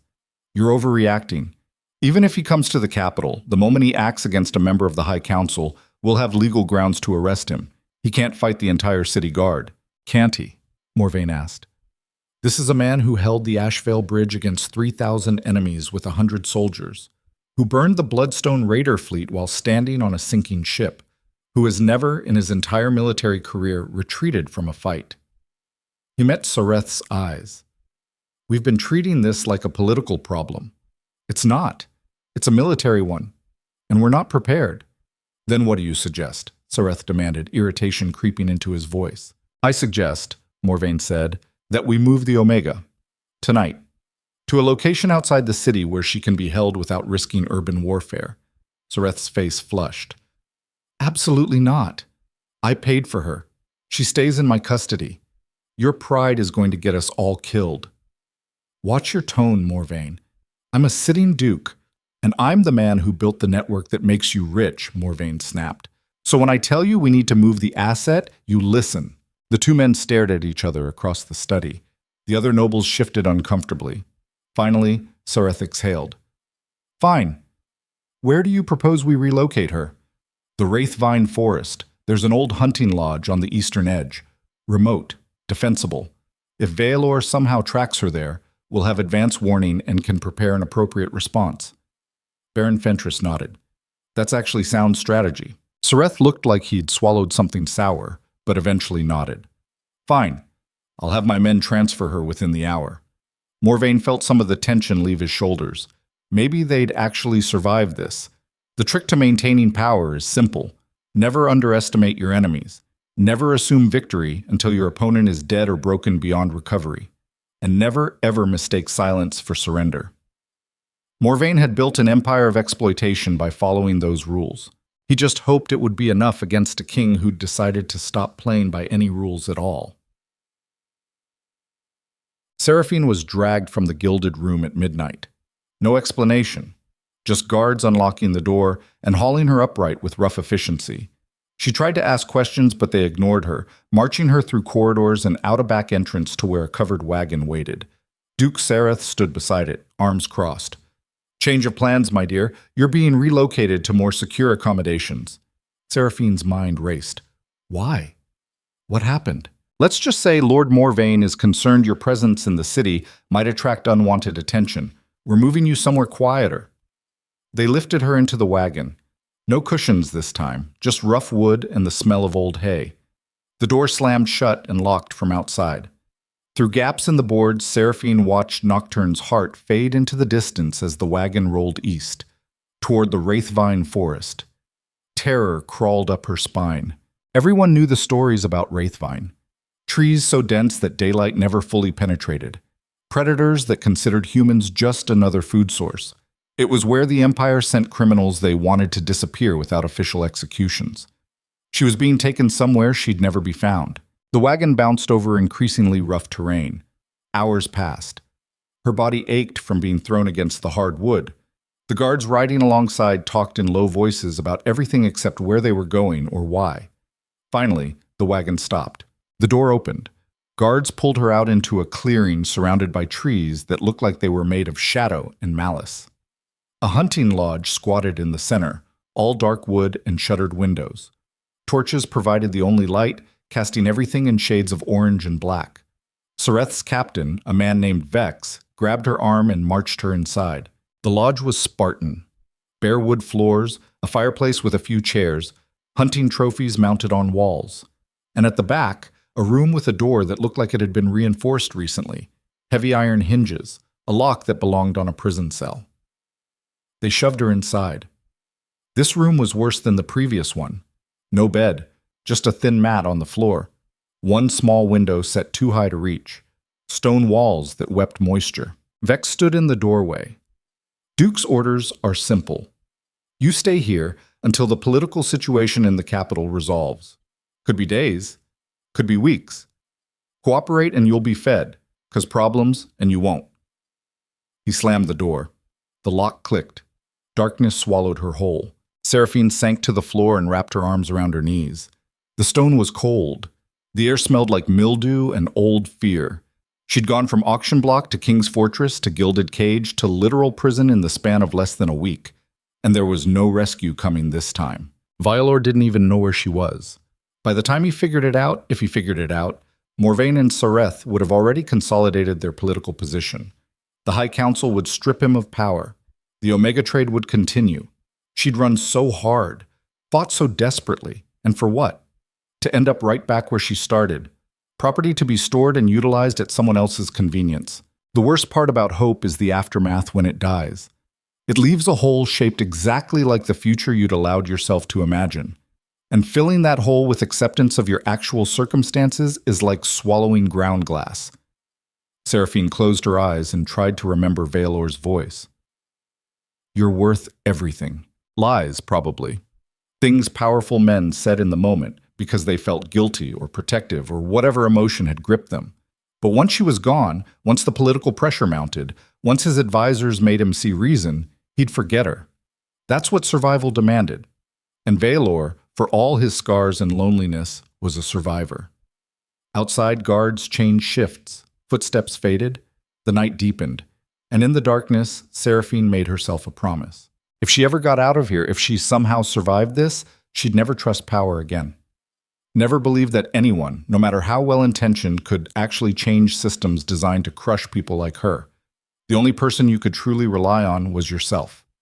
Everything else was just temporary kindness before the inevitable betrayal. Vaelor and his company reached Nocturne's heart 2 hours before dawn. They didn't announce themselves, didn't send heralds or messengers, just 50 mounted warriors entering through the trade gates like any other travelers who'd been on the road too long. The city guard at the checkpoint took one look at the Hollow King's face and decided checking credentials wasn't worth dying over. Smart choice. Caspian rode alongside Vaelor, his hand resting on his sword hilt. The streets are too quiet. Something's wrong. Vaelor had noticed the same thing. For a city this size, there should have been more activity even at this hour. But the taverns were shuttered. The usual late-night crowds were absent. It felt like Nocturne's heart was holding its breath. They dismounted in an alley 3 blocks from Duke Sereth's estate. Vaelor gave hand signals. The company split into 3 groups. 20 men would secure the perimeter. 20 would create a distraction if needed. 10 would come with him for the actual extraction. This was a military operation, not a diplomatic mission. Every man knew the objective. Get in, find Seraphine, get out, kill anyone who tried to stop them. They moved through the wealthy district like ghosts. Vaelor's training from the war campaigns hadn't faded despite a decade behind a desk. He still remembered how to move silently in armor, how to read shadows, how to kill efficiently when necessary. Sereth's estate loomed ahead. 3 stories. High walls. Guards patrolling the perimeter with the bored efficiency of men who didn't expect actual trouble. Vaelor counted them. 8 visible. Probably more inside. He signaled his men. Simultaneous takedown. Silent. They moved. 8 guards dropped before any of them could raise an alarm. Not dead. Unconscious. Vaelor had given specific orders. They were here for Seraphine, not to massacre servants who were just doing their jobs. Save the killing for people who actually deserved it. They breached the estate through a servant's entrance, moved through corridors with practiced efficiency, found the stairs leading to the upper levels where Sareth would logically keep a high-value prisoner. The first 2 rooms were empty. The third had a heavy door with fresh scratches around the lock. Someone had reinforced it recently. Vaelor tested the handle. Locked. He drove his armored shoulder into it. The wood splintered. Second hit tore the lock from the frame. The door swung open. Empty. The room showed signs of recent occupation, disturbed bedding, the faint scent of perfume, but no Seraphine. Caspian entered behind him. She was here, but they moved her. Vaelor's hands clenched into fists. When? No way to know. Could have been hours ago. Could have been days. They'd been played. Morvain had anticipated this exact response and relocated the asset before Vaelor could reach her. The king stood in the empty room, breathing hard, every muscle in his body screaming with frustrated rage. He'd ridden 300 miles, brought 50 men into hostile territory, risked civil war, and she was gone. Find Sareth, Vaelor said quietly. Sire, find Duke Sareth and bring him to me. Now. The command in that voice left no room for argument. It took 15 minutes to locate the Duke. He'd been sleeping in the master suite, surrounded by enough luxury to fund a small army. Vaelor's men dragged him downstairs in his nightclothes, the aristocrat sputtering protests and threats. They threw him on the floor at the king's feet. Sareth looked up, his face going pale when he recognized Vaelor. Your Majesty, this is highly irregular, breaking into a High Council member's home. Where is she? Vaelor interrupted. I don't know what you're... The king moved faster than a man his size should be able to move. His hand closed around Sareth's throat and lifted him off the ground like he weighed nothing. The Duke's protests turned into choking sounds. I will ask one more time, Vaelor said, his voice deadly calm. Where is Seraphine Vale? Sareth clawed at the hand, crushing his windpipe. His face turned purple. Vaelor lowered him just enough to breathe. Wraithvine, Sareth gasped. Eastern Lodge. Morvain's orders. Please, how many guards? 20, maybe 30. I don't... Vaelor dropped him. The Duke collapsed, gasping, rubbing his throat. The king turned to his men. Mount up. We ride for Wraithvine. Caspian stepped forward. Your Majesty, that's 2 hours hard riding through hostile territory. If Morvain knows we're here, he'll have set a trap. Then we'll spring it. Sire, I didn't come this far to turn back now, Vaelor said. She's in that forest. That means that's where I need to be. He looked at his company. Any man who wants to turn back, do it now. No judgment. But I'm going. Not a single soldier moved. Caspian sighed. Then I guess we're all going. They left Sareth choking on the floor and rode out into the pre-dawn darkness. Behind them, the Duke scrambled for a messenger to warn Morvain. But it was already too late. Because the thing about monsters is that you can cage them. You can try to domesticate them. You can pretend they're safe as long as you follow the rules. But once you take away the only thing they care about, once you cross that final line, you don't get the civilized version anymore. You get the beast. And the beast had just remembered how to hunt. Sak. The Wraithvine forest lived up to its nightmare reputation. Trees twisted like arthritic fingers. Fog rolled through the undergrowth thick enough to obscure vision beyond 10 feet. Every sound was amplified and distorted. The howl of wind through branches sounded like screaming. The crack of twigs underfoot might have been footsteps, or might have been something waiting in the shadows. Vaelor's company rode in tight formation, weapons drawn, every sense on high alert. They found the hunting lodge just as the sun broke over the horizon. It squatted in a clearing like a predator's den. Guards patrolled the perimeter. Too many guards for a simple hunting lodge. Morvain had fortified it. Vaelor raised his hand. The company halted. He studied the layout with a tactician's eye. Single entrance in front. Windows shuttered and barred. High ground to the east where archers could provide cover. This was defensive terrain chosen by someone who understood warfare. 20 guards visible, probably more inside. Terrible odds for a frontal assault. Vaelor smiled. It was not a pleasant expression. Because here's what Morvain had forgotten. Vaelor Dravenhart hadn't survived the war campaigns by fighting fair. He'd survived by being more brutal and creative than his enemies expected. He dismounted and walked forward alone. Caspian hissed. "What are you doing?" Giving them a choice. The king strode into the clearing, his armor catching morning light, every inch of him radiating controlled violence. The guards scrambled to attention, crossbows trained on his chest. Vaelor stopped 20 feet from the lodge entrance. "I am King Vaelor Dravenhart," he called out, his voice carrying with absolute authority.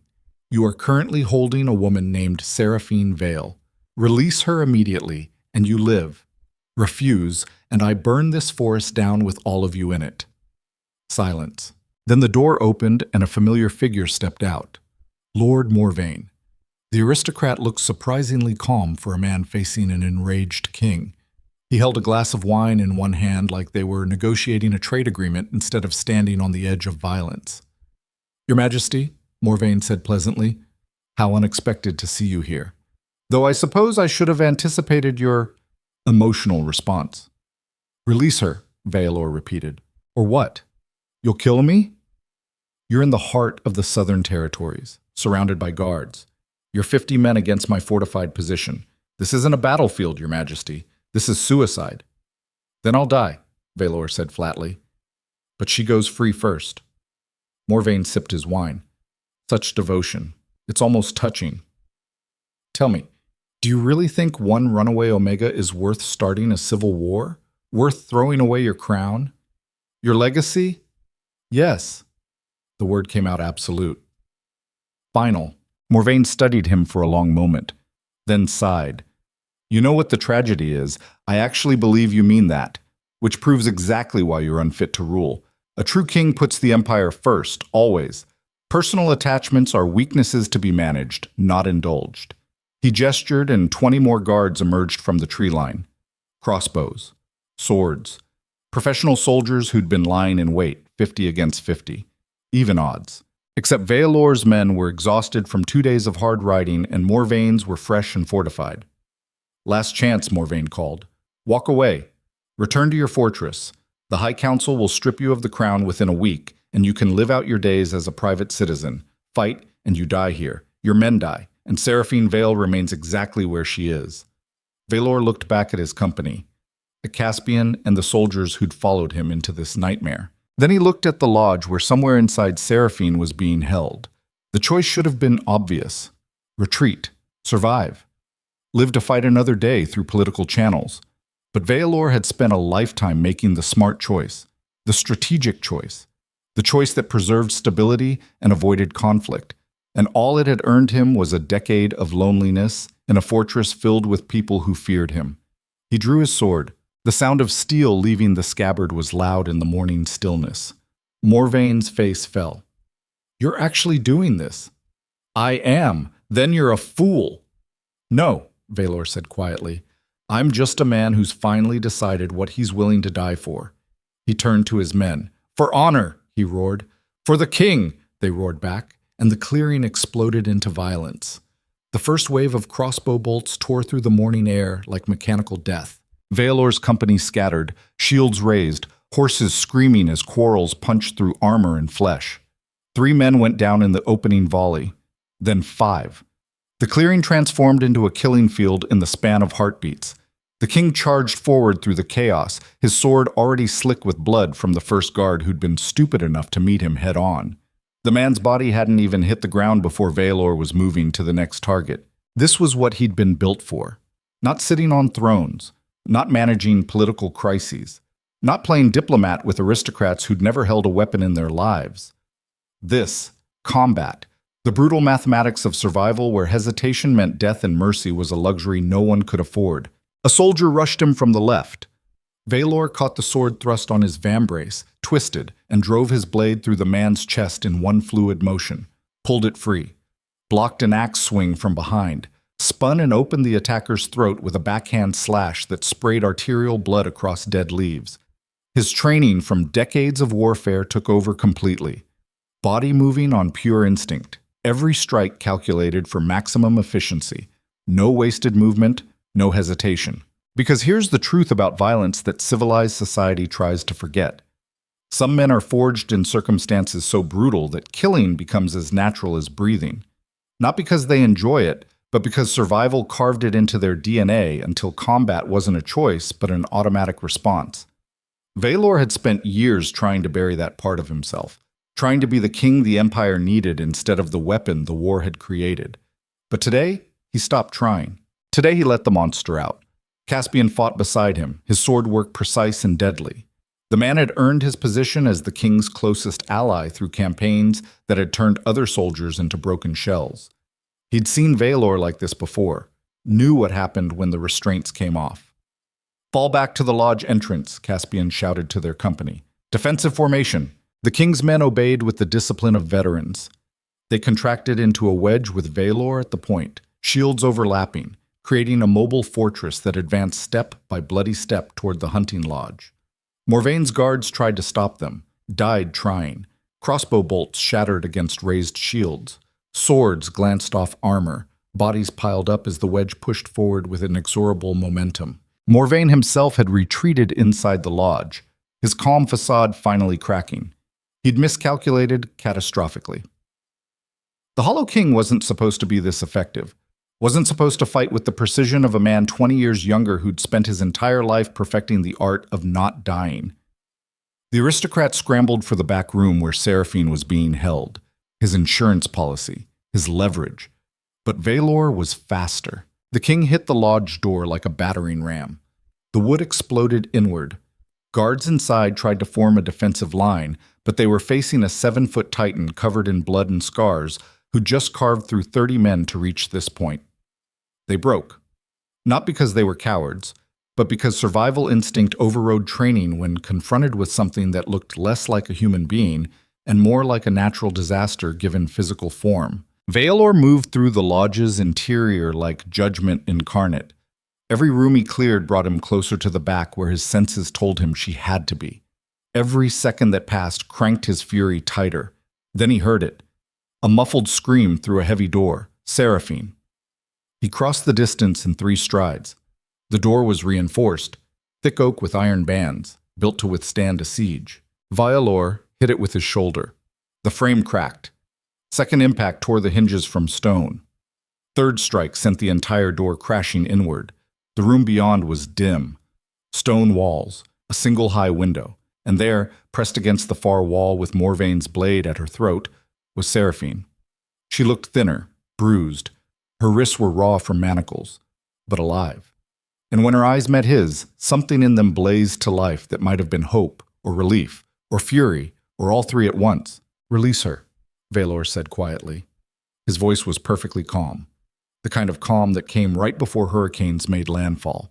Morvaine's hand trembled slightly, but he kept the blade pressed to Seraphine's neck. "One more step and I open her throat. I swear it." The king stopped. Calculated angles, distance, the speed required to cross the room before Morvaine could follow through on the threat. The math didn't work. Not without risking her life. "You wanted to negotiate," Morvaine said, sweat beading on his forehead. "Here's my offer. You walk away. Leave the southern territories. Abdicate the throne. And she lives." Vaelor's golden eyes fixed on the aristocrat with the kind of attention an apex predator gives prey before the final strike. "No," he said simply. "Then she dies." "Maybe," Vaelor acknowledged. "But so do you. And everyone who helped you. And every noble house that profited from the Omega trade. I'll burn the entire southern territory to ash before I let the system continue." He took a step forward.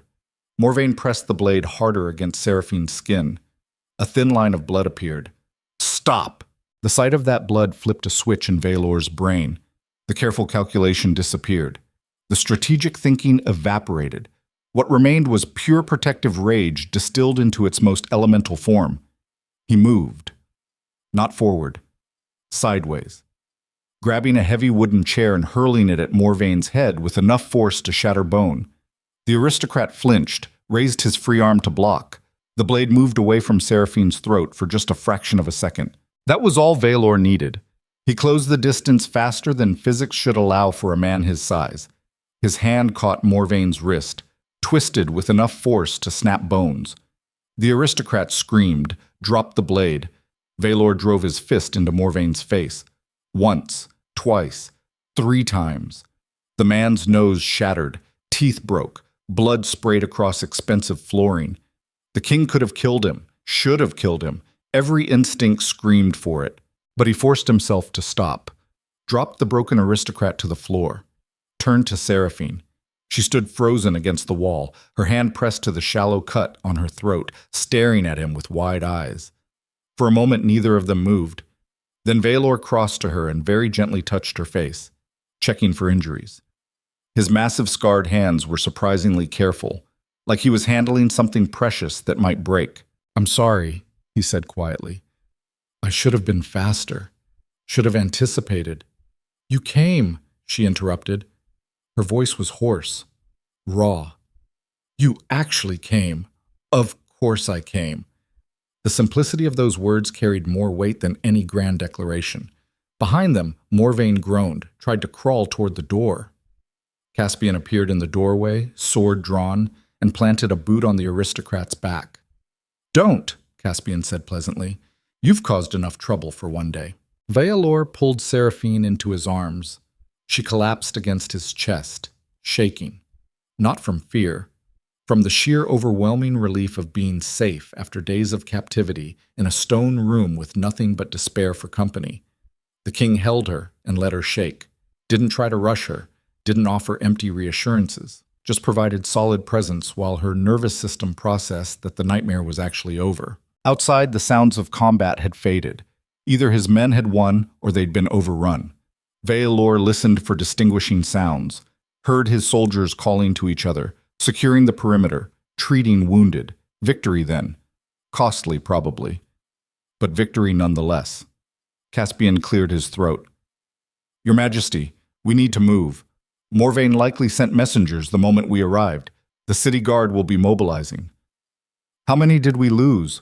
Vaelor asked without releasing Seraphine. Caspian's expression went grim.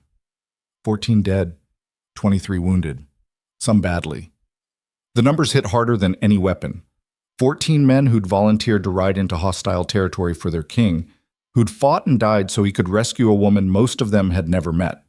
That was the true price of leadership. The weight of knowing that your choices determined who lived and who went home in a wooden box. Vaelor finally released Seraphine and turned to face his friend. "Get the wounded stabilized, prepare to move in 10 minutes. We're not staying here." "Where are we going?" Caspian asked. "The southern territories are hostile. The capital will have every gate blocked. And Obsidian Crown Keep is 300 miles north through territory that's probably already mobilizing against us," Vaelor thought. Calculated their options. None of them were good. Then a voice spoke from the doorway. A voice none of them recognized. "There's another way." They turned. A woman stood there, older, maybe 60, dressed in the simple clothing of a servant but carrying herself with the quiet authority of someone used to being listened to. Vaelor's hand went to his sword. "Who are you?" "My name is Marta," the woman said.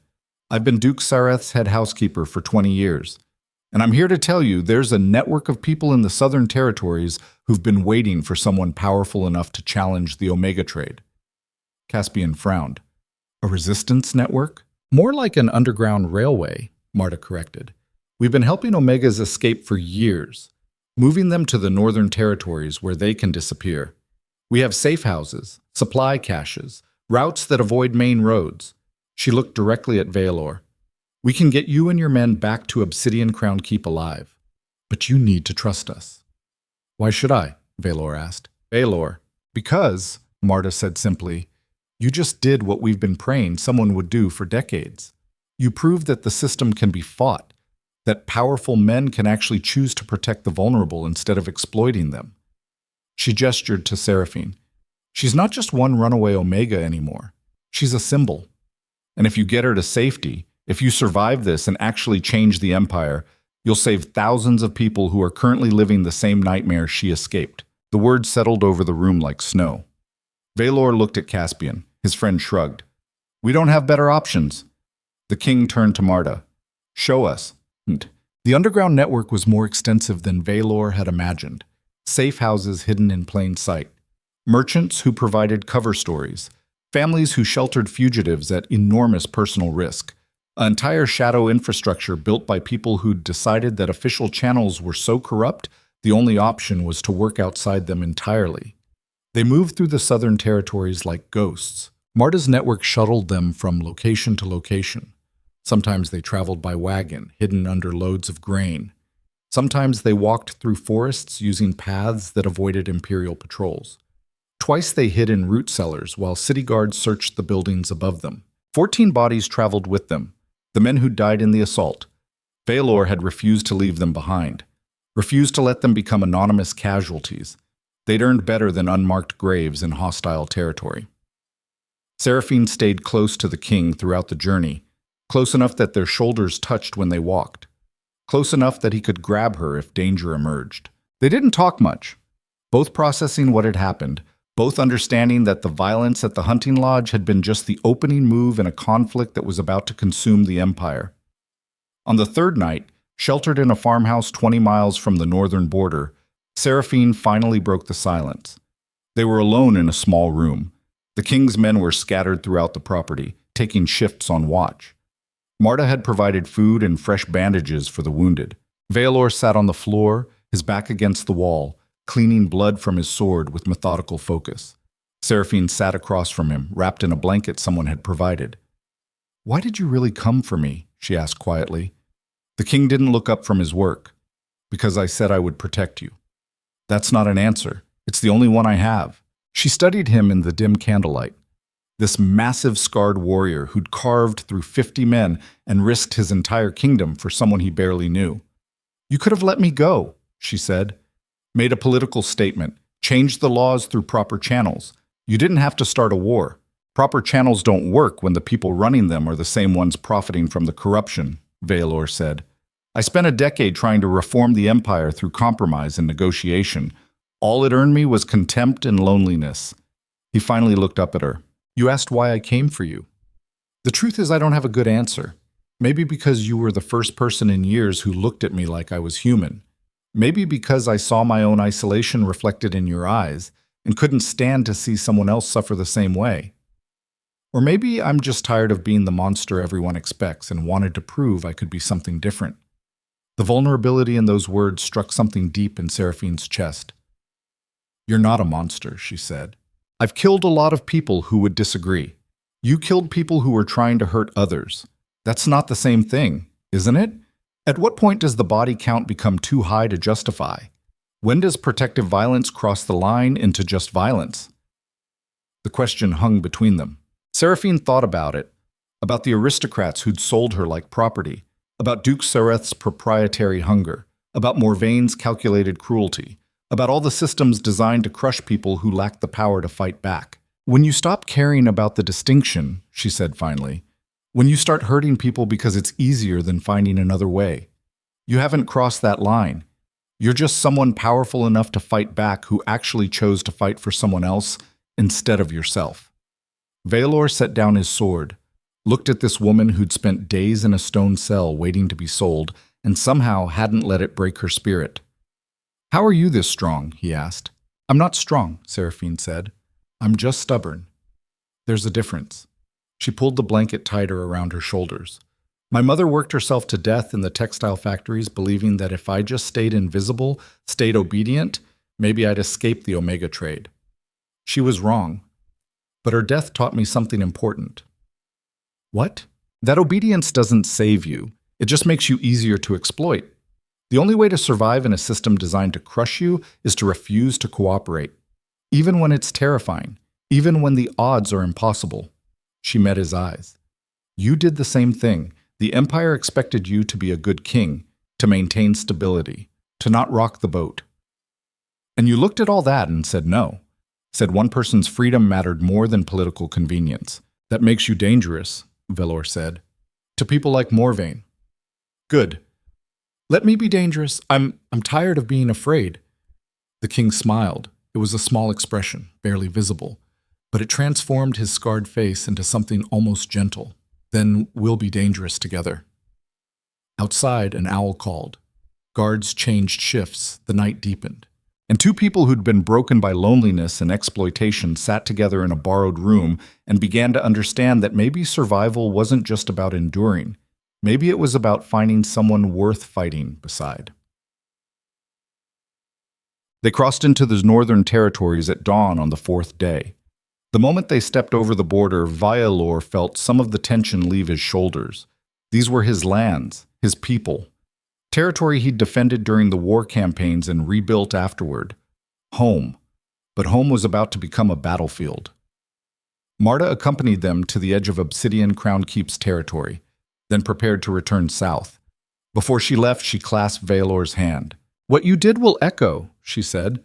"People throughout the Empire are already talking about the Hollow King who started a war to free One Omega. Some are calling you a fool, others are calling you a hero. But everyone is talking." The king nodded. "Thank you for getting us here alive. Thank you for giving us hope." She turned to leave, then paused. "One more thing. The High Council is meeting in 3 days. They're expected to vote on your censure and possible removal from the throne. Lord Morvayn survived the attack and is already spinning the narrative to make you look like an unstable tyrant." Vaelor's jaw tightened. "Of course he is." "You'll need allies," Marta said. "Powerful ones. The northern houses are loyal, but the southern territories control the majority of the council seats. Then I'll find a way to change their minds." "Or," Marta said carefully, "you could consider the alternative." "Which is?" "Walk away. Take Seraphine somewhere the Empire can't reach. Build a life that doesn't require sacrificing your humanity to maintain power." Vaelor considered it for about 3 seconds, then shook his head. "If I walk away, the Omega trade continues. The exploitation continues, and every person still trapped in that system suffers because I chose my own peace over their freedom." He looked at Seraphine. "I can't live with that." Marta smiled sadly. "Then prepare for war, because the Empire doesn't forgive rulers who develop a conscience." She departed with a small escort of network members, disappearing back into the southern territories like a ghost. Vaelor and his company continued toward Obsidian Crown Keep. They arrived to find Chancellor Mordain waiting at the gates, his face etched with worry and relief in equal measure. "Your Majesty," he breathed. "Thank the gods. We received word of the attack on the hunting lodge. Reports were conflicting." "We won," Vaelor said flatly, "at the cost of 14 men. Have their families been notified?" "Not yet, sire. We weren't certain. See to it. Full military honors. Pensions for their families, and make sure everyone knows they died protecting someone who needed protection, not for conquest, not for glory, for the right thing." Mordain nodded. "And the woman?" Seraphine stepped forward. "My name is Seraphine Vale, and I'm not anyone's property." The Chancellor's eyebrows rose, but he inclined his head respectfully. "Miss Vale, welcome to Obsidian Crown Keep." They entered the fortress to find it had transformed in their absence. Soldiers everywhere, defensive fortifications being constructed, supply wagons arriving hourly. Caspian whistled low. "Mordain, what did you do?" The Chancellor looked almost offended. "I prepared for war, of course. The moment you rode south, it became clear the political situation was about to deteriorate catastrophically. So I called up every reserve force, contacted our allied houses, and began stockpiling supplies." He gestured at the organized chaos. "If the southern territories want to remove our king for refusing to return stolen property, they'll have to go through an army to do it." Vaelor felt something in his chest tighten, not fear, gratitude. This man had bet everything on his king's survival and prepared for the worst-case scenario without being asked. That was loyalty. Real loyalty. Not the performative kind aristocrats offered while secretly scheming, but the kind that built empires worth defending. "Thank you," Vaelor said quietly. Mordain smiled. "Don't thank me yet. We still have to survive the High Council meeting. Lord Morvayn has been sending ravens to every southern house. The narrative he's spinning is that you've become unstable, that you attacked a lawful operation to retrieve escaped property, that you killed members of the Duke's personal guard in an illegal raid." "All true," Vaelor acknowledged. Except for the part where they gloss over why the property was trying to escape in the first place, Seraphine added sharply. Mordain looked at her, then back at the king. You realize the political reality here. The Omega trade generates enormous revenue. The noble houses will defend it because their wealth depends on it. Then they'll have to defend it against someone who's no longer interested in political compromise, Vaelor said. He moved toward the war room, Caspian and Mordain falling in beside him. Send word to the High Council. Tell them I'll attend their meeting. Tell them I'll answer every charge they want to bring. And tell them that if they vote to strip my crown, I'll accept it. Mordain stopped walking. Sire? But, Vaelor continued, tell them also that the moment they remove me from power, I'll be free to take actions that my position as king currently constrains, and those actions will include personally dismantling every Omega trading house in the Empire by force. The Chancellor's eyes widened. You're threatening them. I'm giving them a choice, Vaelor corrected. Keep me as king, and I'll reform the system through proper channels. Remove me and I'll burn it down as a private citizen with an army of loyal soldiers who'll follow me into hell. Caspian grinned. That's brilliant. You're making yourself more dangerous without the crown than with it. Exactly, Vaelor said. The throne is their leverage over me. Take it away and they lose all control. It's risky, Mordain warned. Some of them might call your bluff. It's not a bluff. The certainty in those words was absolute, because this was the line Vaelor Dravenhart had decided he wouldn't cross. He'd given the Empire a decade of restraint, a decade of compromise, a decade of being the good king who played by the rules, and it had changed nothing.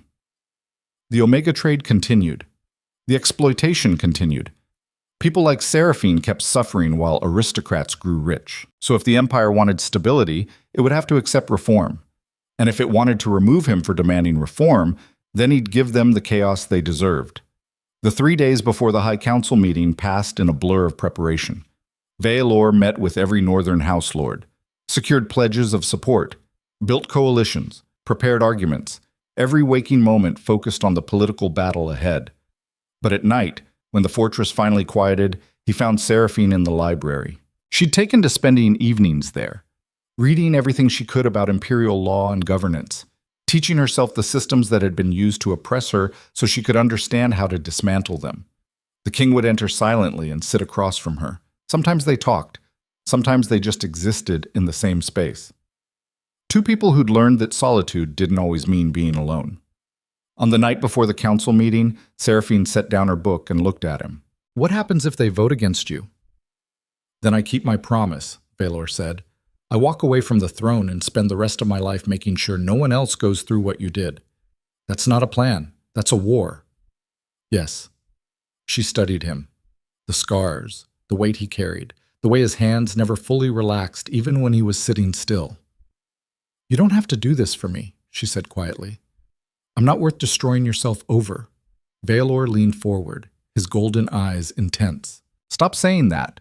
Stop acting like your life has less value than political stability or aristocratic wealth. You matter. Your freedom matters. And if the Empire can't accept that, then the Empire doesn't deserve to survive. The passion in his voice was startling.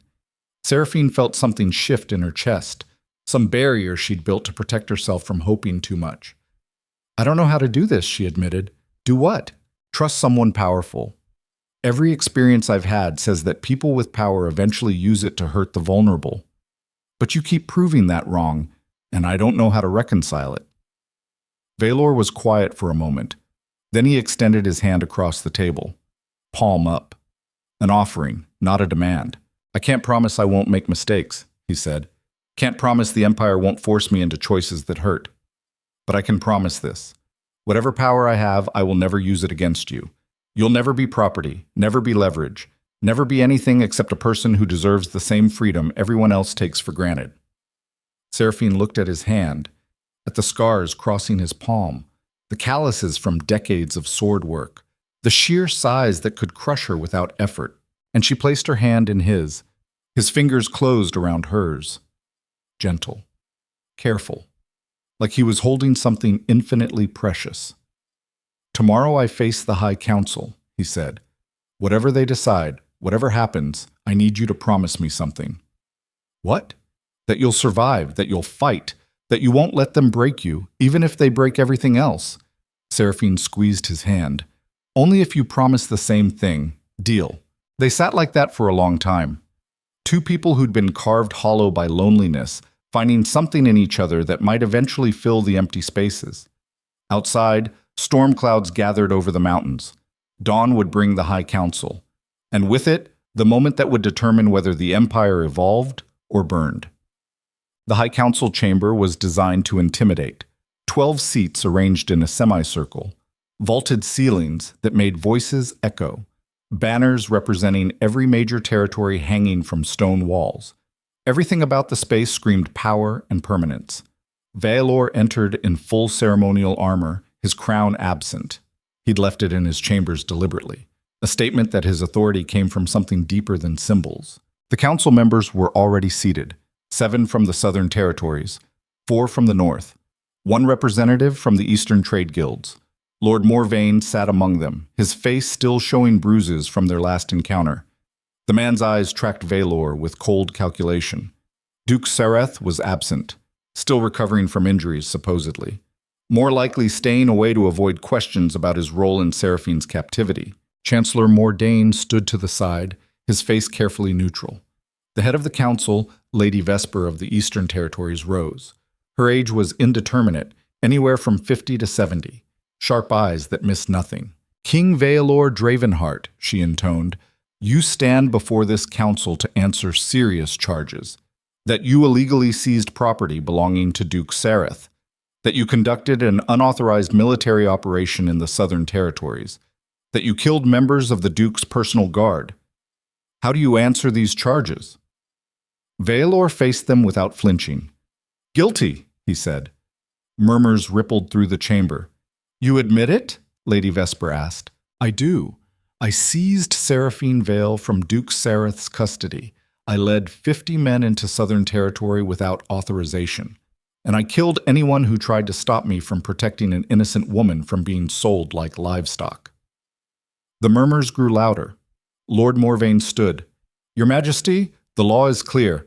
Omega caste individuals are classified as human beings, Vaelor interrupted, with the same rights to freedom and dignity as anyone else in this room. The law disagrees, Morvayn said coldly. Then the law is wrong. The statement landed like a hammer blow. Lady Vesper raised her hand for silence. Your Majesty, personal feelings cannot supersede established legal code. The Omega caste system has been part of imperial law for 3 centuries. Slavery was part of imperial law for 5 centuries, Vaelor countered. We abolished it anyway. Age doesn't make something just. It just makes it traditional. He looked at each council member in turn. You want to remove me from the throne for violating a law that treats people as property? Fine. Vote for my censure, strip my crown. But understand what you're choosing. He took a step forward. You're choosing to defend a system that requires human suffering to function. You're choosing wealth over morality, stability over justice. And you're choosing to make an enemy of every person in this empire who's ever been exploited by the Omega trade. That's a lot of enemies, he said quietly, and I'll be standing with them. The council erupted into argument. Southern lords shouting about legal precedent, northern representatives demanding reform, the Eastern trade representative trying to calculate which side offered better economic outcomes. Lady Vesper called for order. It took several minutes to restore it. Finally, she spoke. This council will vote on 2 measures. First, whether to censure King Vaelor for his actions. Second, whether to abolish the Omega caste system entirely. Morvayn shot to his feet. That second measure wasn't on the agenda. I'm adding it, Lady Vesper said coolly. The king has forced us to confront a question we've been avoiding for decades. If we're going to judge him, we need to judge the system that created this crisis. She looked at Vaelor. You'll have your trial by fire, Your Majesty. Let's see if the Empire is ready to evolve. The vote would be held at sunset. Until then, everyone waited. Vaelor stood on the battlements of the council hall, watching the sun sink toward the horizon. Behind him, the Empire held its breath. Caspian joined him. Whatever happens, you changed something today. That counts. Does it? If they vote to maintain the Omega trade, nothing changes except I lose my ability to reform it from within. Then we fight, Caspian said simply. You weren't bluffing about dismantling the trading houses. No, I wasn't. The two men stood in silence for a moment. Do you love her? Caspian asked quietly. Vaelor didn't answer immediately. I don't know, he admitted. I barely know her, but she represents something I'd forgotten existed. The possibility that someone might actually choose to stand beside me instead of running away, that power doesn't have to mean isolation. He turned to face his friend. Is that love, or just desperation wrapped in hope? Maybe it's both, Caspian said. Maybe it doesn't matter which. Maybe what matters is that you're fighting for something beyond survival for the first time in a decade. The sun touched the horizon. Inside, the council was gathering for the vote. Vaelor straightened his shoulders, adjusted his armor, and walked back inside to face whatever came next. Because this was the moment everything hinged on. The moment the Empire would choose evolution or stagnation, justice or exploitation, the future or the past.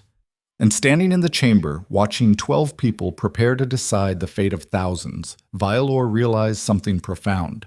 He'd already won. Not the vote, not the political battle, but the war for his own soul. Because he'd stopped being the Hollow King the moment he'd decided one person's freedom mattered more than his crown.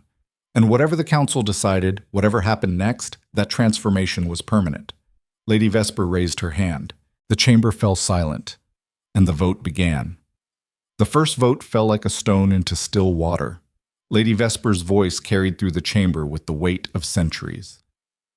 On the matter of censuring King Vaelor Dravenhart for unauthorized military action in the Southern Territories, the vote is as follows.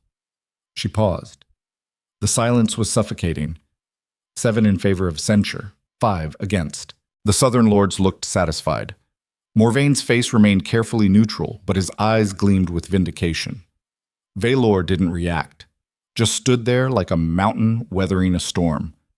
Because here's what people who've never truly faced consequences don't understand. The threat of punishment only works on those who have something left to lose. And Vaelor had already decided his crown meant nothing compared to the principle he was defending. Lady Vesper continued. However, censure requires a 2/3 majority to result in removal from the throne. The motion fails. Morvaine's satisfaction evaporated. He shot to his feet. This is outrageous. The king admitted to illegal actions, and you're— Sit down, Lord Morvaine, Lady Vesper said coldly. We're not finished.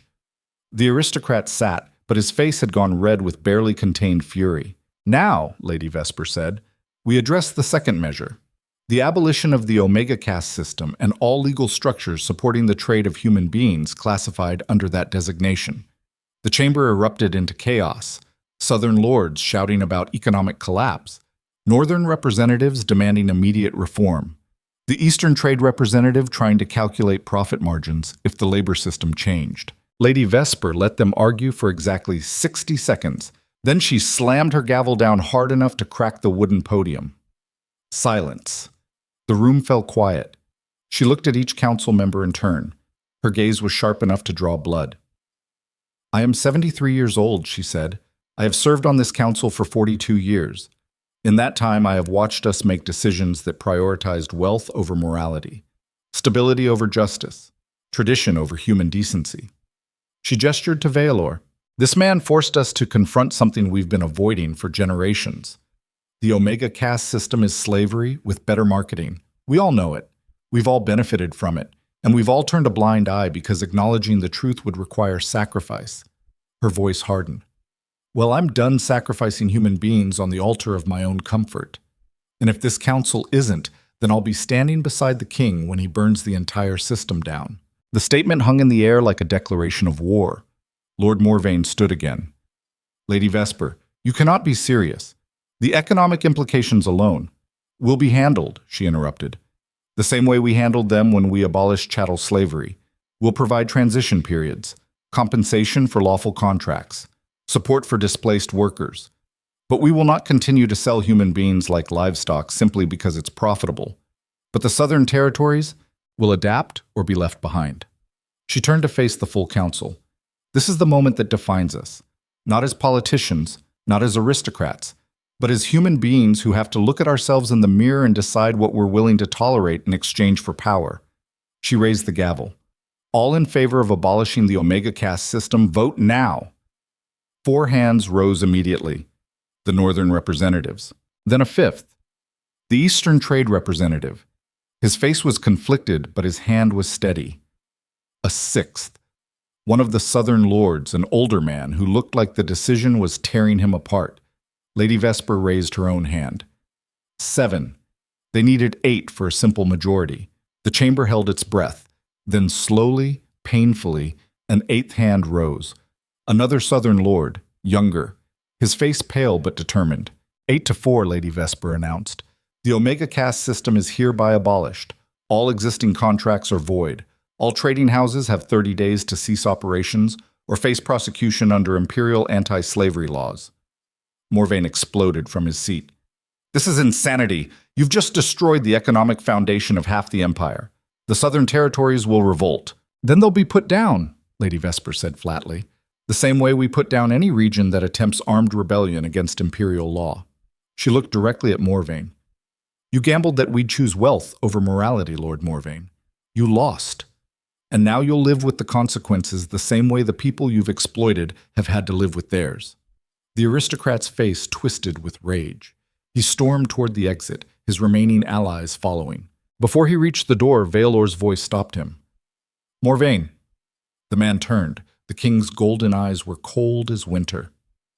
If I find out you've harmed anyone in retaliation for this vote, there won't be a trial. There won't be legal proceedings. I will come for you personally, and I won't stop until you understand what it feels like to be hunted. Morvain's throat worked. He wanted to say something cutting, something that would salvage his dignity, but he just turned and left. Because sometimes the only response to overwhelming force is silence and retreat. The chamber slowly emptied, council members departing to deal with the political earthquake that had just reshaped the empire. Eventually only Vaelor, Lady Vesper, and Chancellor Mordain remained. The king approached Lady Vesper and inclined his head respectfully. Thank you. She waved a hand dismissively. Don't thank me. I should have done this decades ago. I'm just grateful someone finally forced my hand before I died still complicit. She gathered her documents and prepared to leave, then paused. King Vaelor, a word of advice from someone who's outlived 3 monarchs. The easy part is over. You've changed the law. Now comes the hard part, making sure it actually means something. What do you mean? Laws without enforcement are just words on paper. The southern territories will resist. Some will try to continue the trade in secret. Others will find loopholes. Your real work starts now. Vaelor nodded slowly. I understand. Good. Because the Empire is about to test whether you're strong enough to back up your principles with action. Don't disappoint us. She left. Mordain exhaled heavily. Well, that was significantly more dramatic than I anticipated. Vaelor moved to the window overlooking the city. The sun had set completely. Torches and lanterns illuminated Nocturne's heart like a constellation of captured stars. Send word to every territory, he said quietly. The Omega caste system is abolished. Anyone currently being held against their will is to be released immediately. Sanctuary houses will be established for those who need shelter. And we're creating a task force to hunt down anyone still operating trading networks. Mordain began taking notes. This will require significant resources. Then we'll find them, Vaelor said. We'll redirect funds from the military if necessary, cut palace expenditures, tax the aristocracy harder, whatever it takes. The Chancellor looked up. You're serious about this? It wasn't a question. Completely, Vaelor confirmed. I didn't start a civil war just to let the system continue under a different name. He turned from the window. Where's Seraphine? In the library, I believe. She's been there since the vote began. Vaelor left the chamber and made his way through corridors that suddenly felt less oppressive. The weight he'd been carrying for a decade had shifted, not disappeared, but transformed into something closer to purpose than burden. He found Seraphine exactly where Mordain had said, sitting by a window with a book in her lap, staring out at the city. She looked up when he entered. Her eyes searched his face. We won, he said simply. Her breath caught. The vote? 8-4. The Omega caste system is abolished. For a moment she just stared at him. Then she stood, the book tumbling forgotten to the floor, and crossed the distance between them.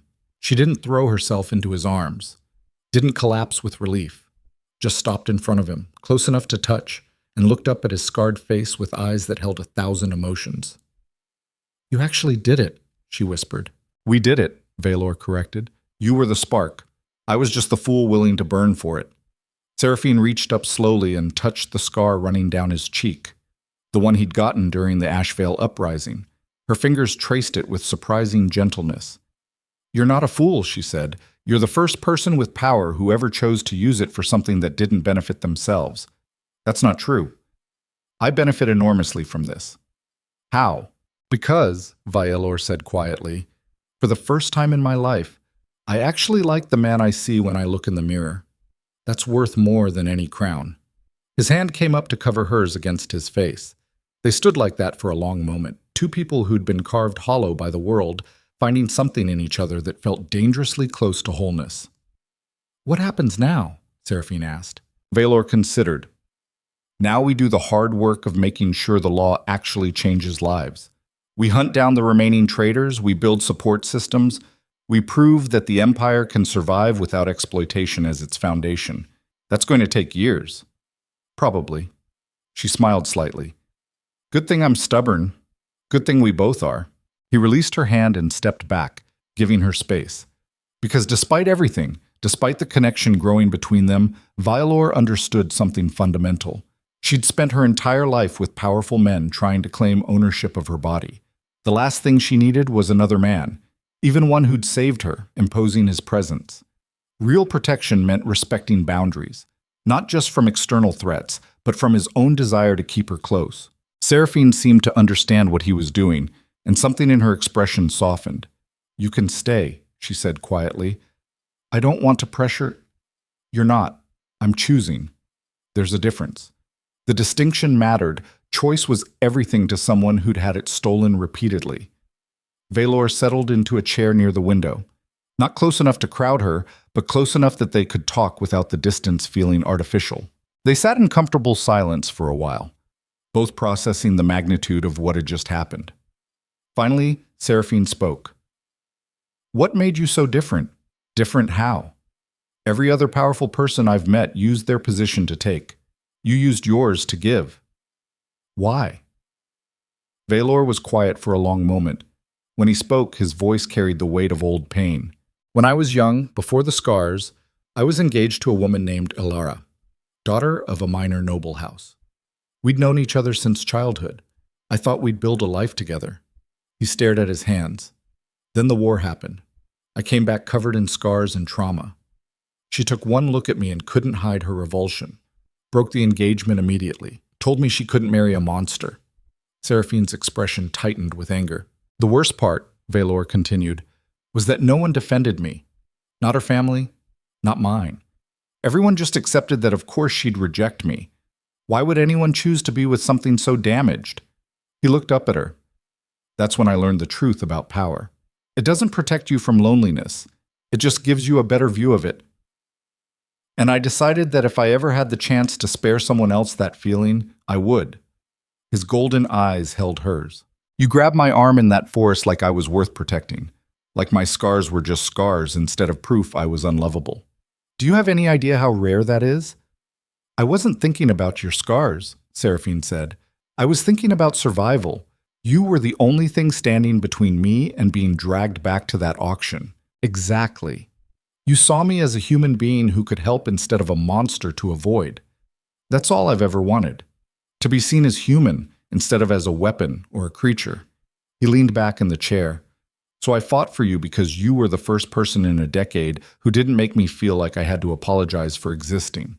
And because letting them take you would have meant accepting that people like Morvain were right. That power should be used for exploitation instead of protection." Seraphine stood and moved to the window. The city spread below, oblivious to the fact that its entire social structure had just been upended. "I don't know how to trust this," she admitted. "Every time I've let my guard down, the world has punished me for it. My mother told me to be obedient, and she worked herself to death. I tried to stay invisible, and they still found me. I escaped, and they hunted me." She turned to face him. "You're asking me to believe that this time is different, that you won't eventually use your power against me. And I want to believe it. but I don't know how. Vaelor stood slowly, moved to stand beside her at the window, careful not to touch. I can't prove it with words, he said. Only with time. Only by making choices every single day that demonstrate I mean what I say. He gestured at the city. But here's what I can tell you. You're free. Completely free. If you want to stay here, you can. If you want to leave and build a life somewhere else, I'll provide resources to make that possible. If you want to be involved in rebuilding the systems we just destroyed, I'll give you authority to do it. He looked at her. The only thing I won't do is claim ownership. You're not mine. You're not anyone's. You're just yourself. And whatever relationship we build, if we build one, it'll be because we both choose it freely, not because you feel obligated or grateful or trapped.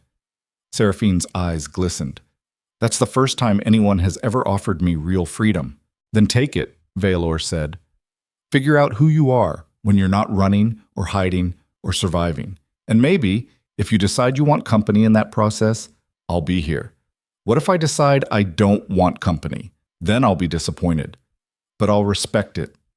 The honesty in his voice was absolute. Seraphine turned back to the window. Her reflection in the glass looked like a stranger. Someone harder than the girl who'd fled the auction. Someone who'd learned that survival sometimes required allying with monsters who turned out to be just broken men. I need time, she said. Take all you need. And space. You have an entire wing of the fortress. More space than most people see in a lifetime. She almost smiled. You're making this very difficult to resist. Good. I'm supposed to be persuasive. I'm a king. Former monster, she corrected.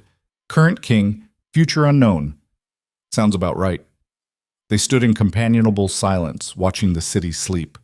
Tomorrow would bring challenges. The southern territories would resist. The transition would be messy and painful. People would suffer during the upheaval. But for the first time in either of their lives, that suffering would be in service of building something better, not maintaining something broken. And that made all the difference. But 3 months passed like pages turning in a history book. The Omega Sanctuary houses opened throughout the Empire. Former trade buildings repurposed into shelters, offering food, medical care, education, and job training. Thousands of people emerged from captivity, blinking in sunlight they'd been denied for years. Seraphine became the public face of the transformation. She traveled to every major city, speaking to crowds about her own experience, telling them about the auction. The escape. The king who'd chosen principle over politics. Her words carried weight because she'd lived the nightmare they were trying to dismantle. And slowly, painfully, the empire began to change. Not everyone was happy about it. The southern territories simmered with resentment. Several minor noble houses attempted armed resistance. Vaelor crushed each rebellion with the same brutal efficiency he'd shown at the hunting lodge, because reformation required both compassion and steel. You had to offer people a better path while making it clear that the old path was no longer an option. Morvain disappeared, fled to some distant territory beyond the Empire's reach, taking what wealth he could salvage. Good riddance. The Empire didn't need men like him rebuilding influence. Duke Sareth faced trial for his role in the Omega trade. The evidence was overwhelming. He was stripped of his title and estates, which were seized and converted into additional sanctuary houses. Justice moved slowly, but it moved. Vaelor threw himself into the work with single-minded focus. 16-hour days reviewing policies, meeting with administrators, approving funding for new programs. The king who'd once been feared as a monster became known for being relentlessly, exhaustingly committed to reform. But every evening, he made time to find Seraphine. Sometimes they talked. Sometimes they just sat in the library reading. Sometimes they walked through the fortress gardens while she told him about people she'd met in the sanctuary houses. Stories of survival and resilience that humbled them both.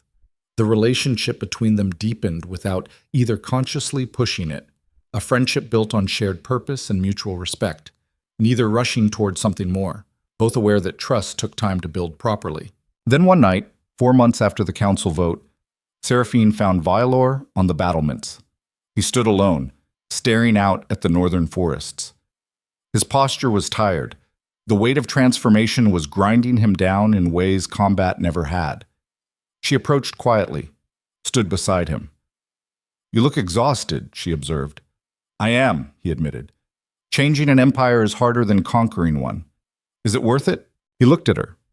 At this woman who'd gone from terrified fugitive to powerful advocate, who'd transformed her trauma into fuel for helping others escape the same nightmare. Yes, he said. Every single day it's worth it. Seraphine leaned against the battlements. The stone was cold under her hands, but the air was warm. Spring was coming. New growth replacing old. I've been thinking, she said. About what you said. About building something freely instead of being forced into it. Vaelor's heart rate picked up slightly. He forced himself to stay calm, to not react. And? He prompted carefully. And I think I'm ready to stop running, Seraphine said. I've spent my whole life moving, hiding, never staying anywhere long enough to build connections. I'm tired of it. She turned to face him. I want to stay. Not because I'm trapped, not because I'm grateful, but because I choose to. Here? At the fortress? With you. The words hung between them like a bridge being constructed in real time. Vaelor's throat tightened. He'd hoped for this. Wanted it more than he'd admitted even to himself, but he needed to be certain. Seraphine, you don't owe me anything. What I did? I know I don't owe you, she interrupted. That's the point. This isn't obligation. It's choice. I'm choosing you because you're the first person who ever made me feel like I was worth choosing back. She stepped closer. I love you. Not because you saved me, but because you respected me enough to let me figure out who I was before demanding anything. Because you used your power to protect instead of control. Because you're willing to be vulnerable with someone who could hurt you. Her hand found his. So yes, I want to stay. I want to build something with you, if you'll have me. Vaelor's response was to pull her into his arms and hold her like she was the only thing anchoring him to the world. They stood like that for a long time. Two people who'd been broken by loneliness, finally understanding that wholeness wasn't about finding someone to complete you. It was about finding someone who made you want to be better than you were. I love you too, Vaelor said against her hair. So much it terrifies me. Good, Seraphine replied. We should be a little terrified. Means it matters. They pulled apart slightly, just enough to see each other's faces. The scarred king and the Omega who'd refused to be owned. Two people who'd sparked a revolution by simply refusing to accept that power had to mean exploitation. Vaelor leaned down and kissed her, gentle at first, then deeper. A promise and a question and an answer all at once. When they finally broke apart, both were smiling. Marry me, Vaelor said. Seraphine laughed. That's quite a leap from our first kiss. I've never been good at doing things halfway. When I commit completely. She pretended to consider. What would that make me? Queen?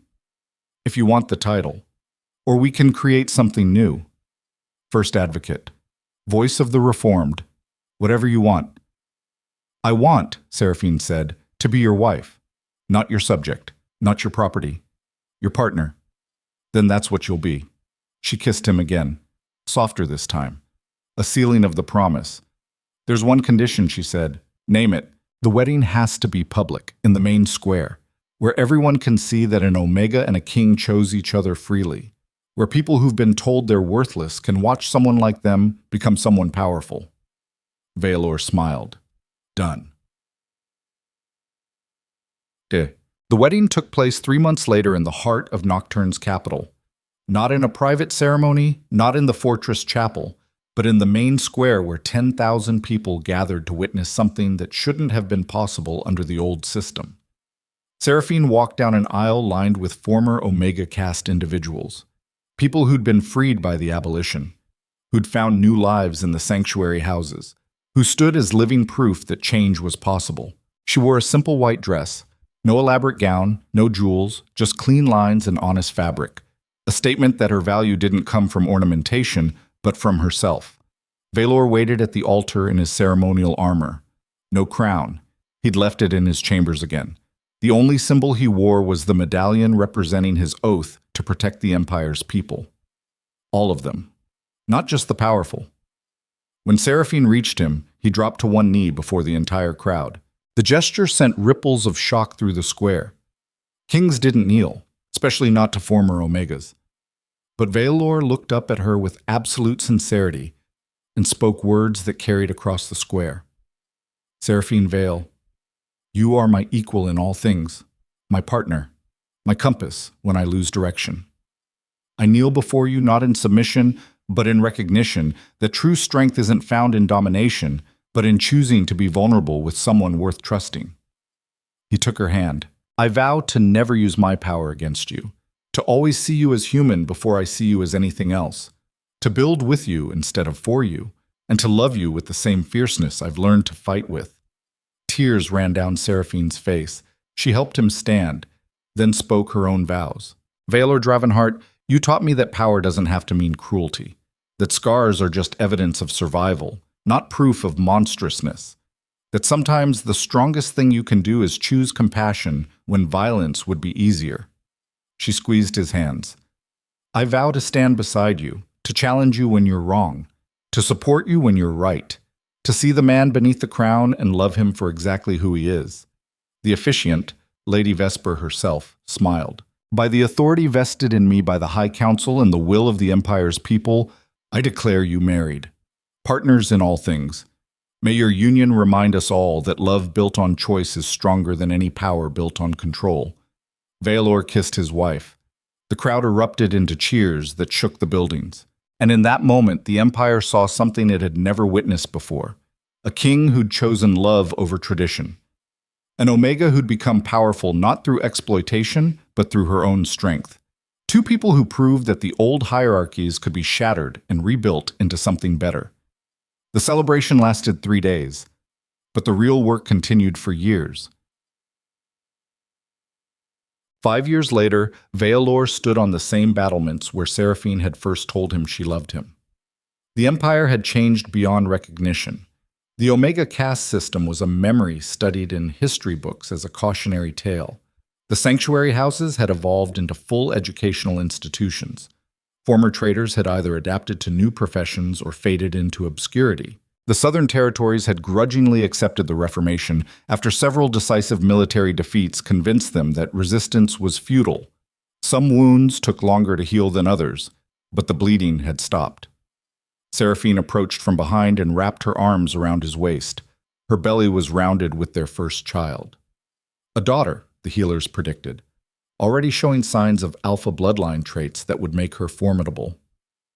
What are you thinking about? She asked. The king who could have been, Vaelor said, the one who chose comfort over conscience, who maintained the status quo because changing it was hard. He turned in her arms to face her. I'm grateful I never became him. Seraphine smiled. So am I, though I'm biased. As you should be. You're married to me. Bias is mandatory. She laughed. The sound still made his heart skip. Their daughter kicked, hard enough that Vaelor felt it. She's going to be trouble, he observed. Good, Seraphine said. The world needs more trouble. Polite people never change anything. A messenger appeared at the tower entrance, bowed respectfully. Your Majesties, the council is assembled. Vaelor nodded. We'll be down momentarily. The messenger departed. The king and queen stood together for a moment longer, looking out at an empire they'd bled to transform. Ready? Seraphine asked. Always. They descended into the fortress hand in hand, partners in governance as they were in everything else, making decisions together, arguing when they disagreed, finding compromise when possible, and standing firm when principle demanded it.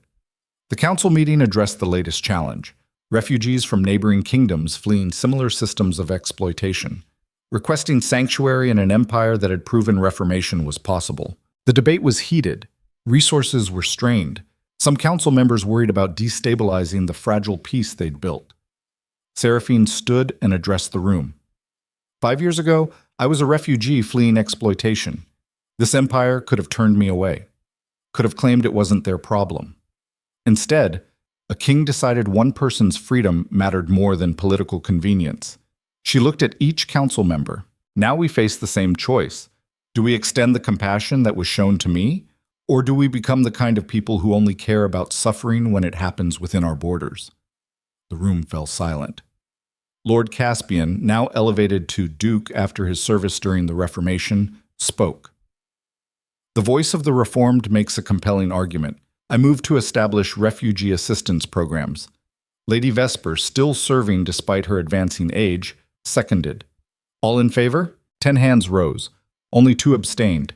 The motion passed. After the meeting, Vaelor and Seraphine walked through the fortress gardens. Night was falling, stars emerging one by one. You were brilliant in there, Vaelor said. I learned from the best. You learned from yourself. I just provided the platform. Seraphine stopped walking and turned to face him. Her hand went to her belly where their daughter continued her restless movements. Do you ever regret it? She asked.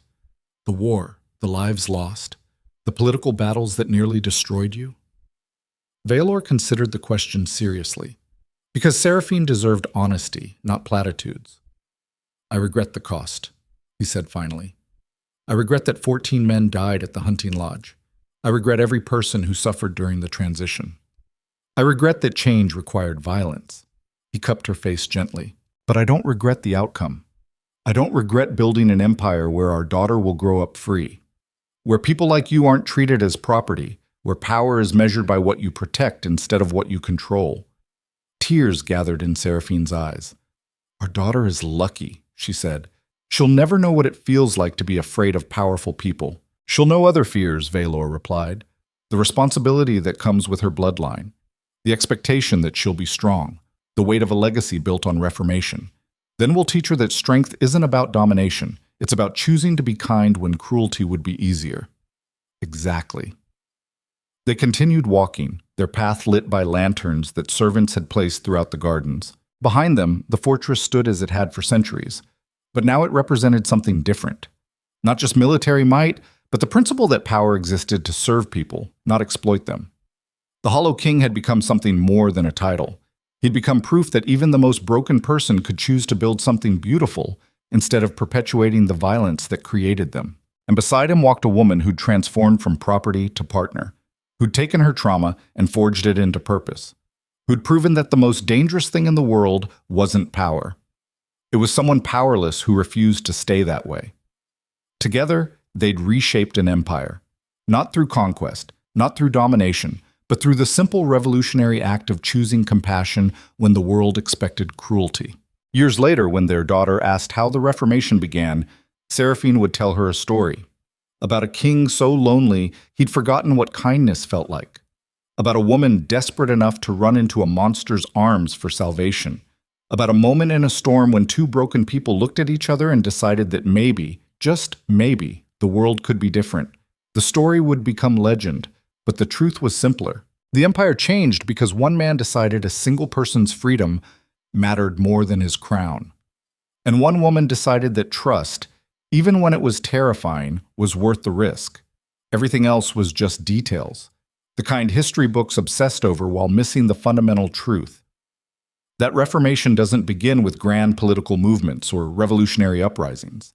It begins with one person looking at suffering and refusing to look away.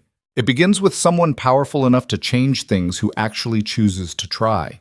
It begins with love that's strong enough to say no to a system designed to crush the vulnerable. And sometimes, if you're very lucky, it begins in a forest during a storm when 2 people who have every reason to fear each other decide to trust instead. That's where empires transform, not in throne rooms or battlefields, but in the quiet moments when someone chooses humanity over convenience.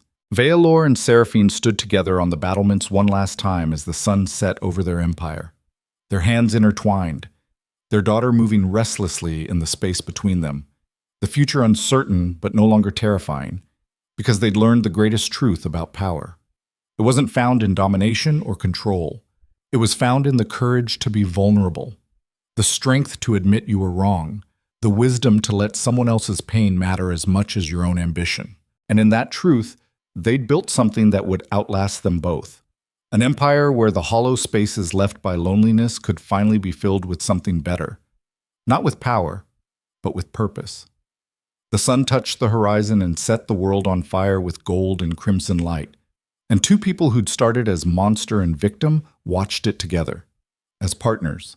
As equals. As proof that even the most broken things could be remade into something beautiful if someone cared enough to try.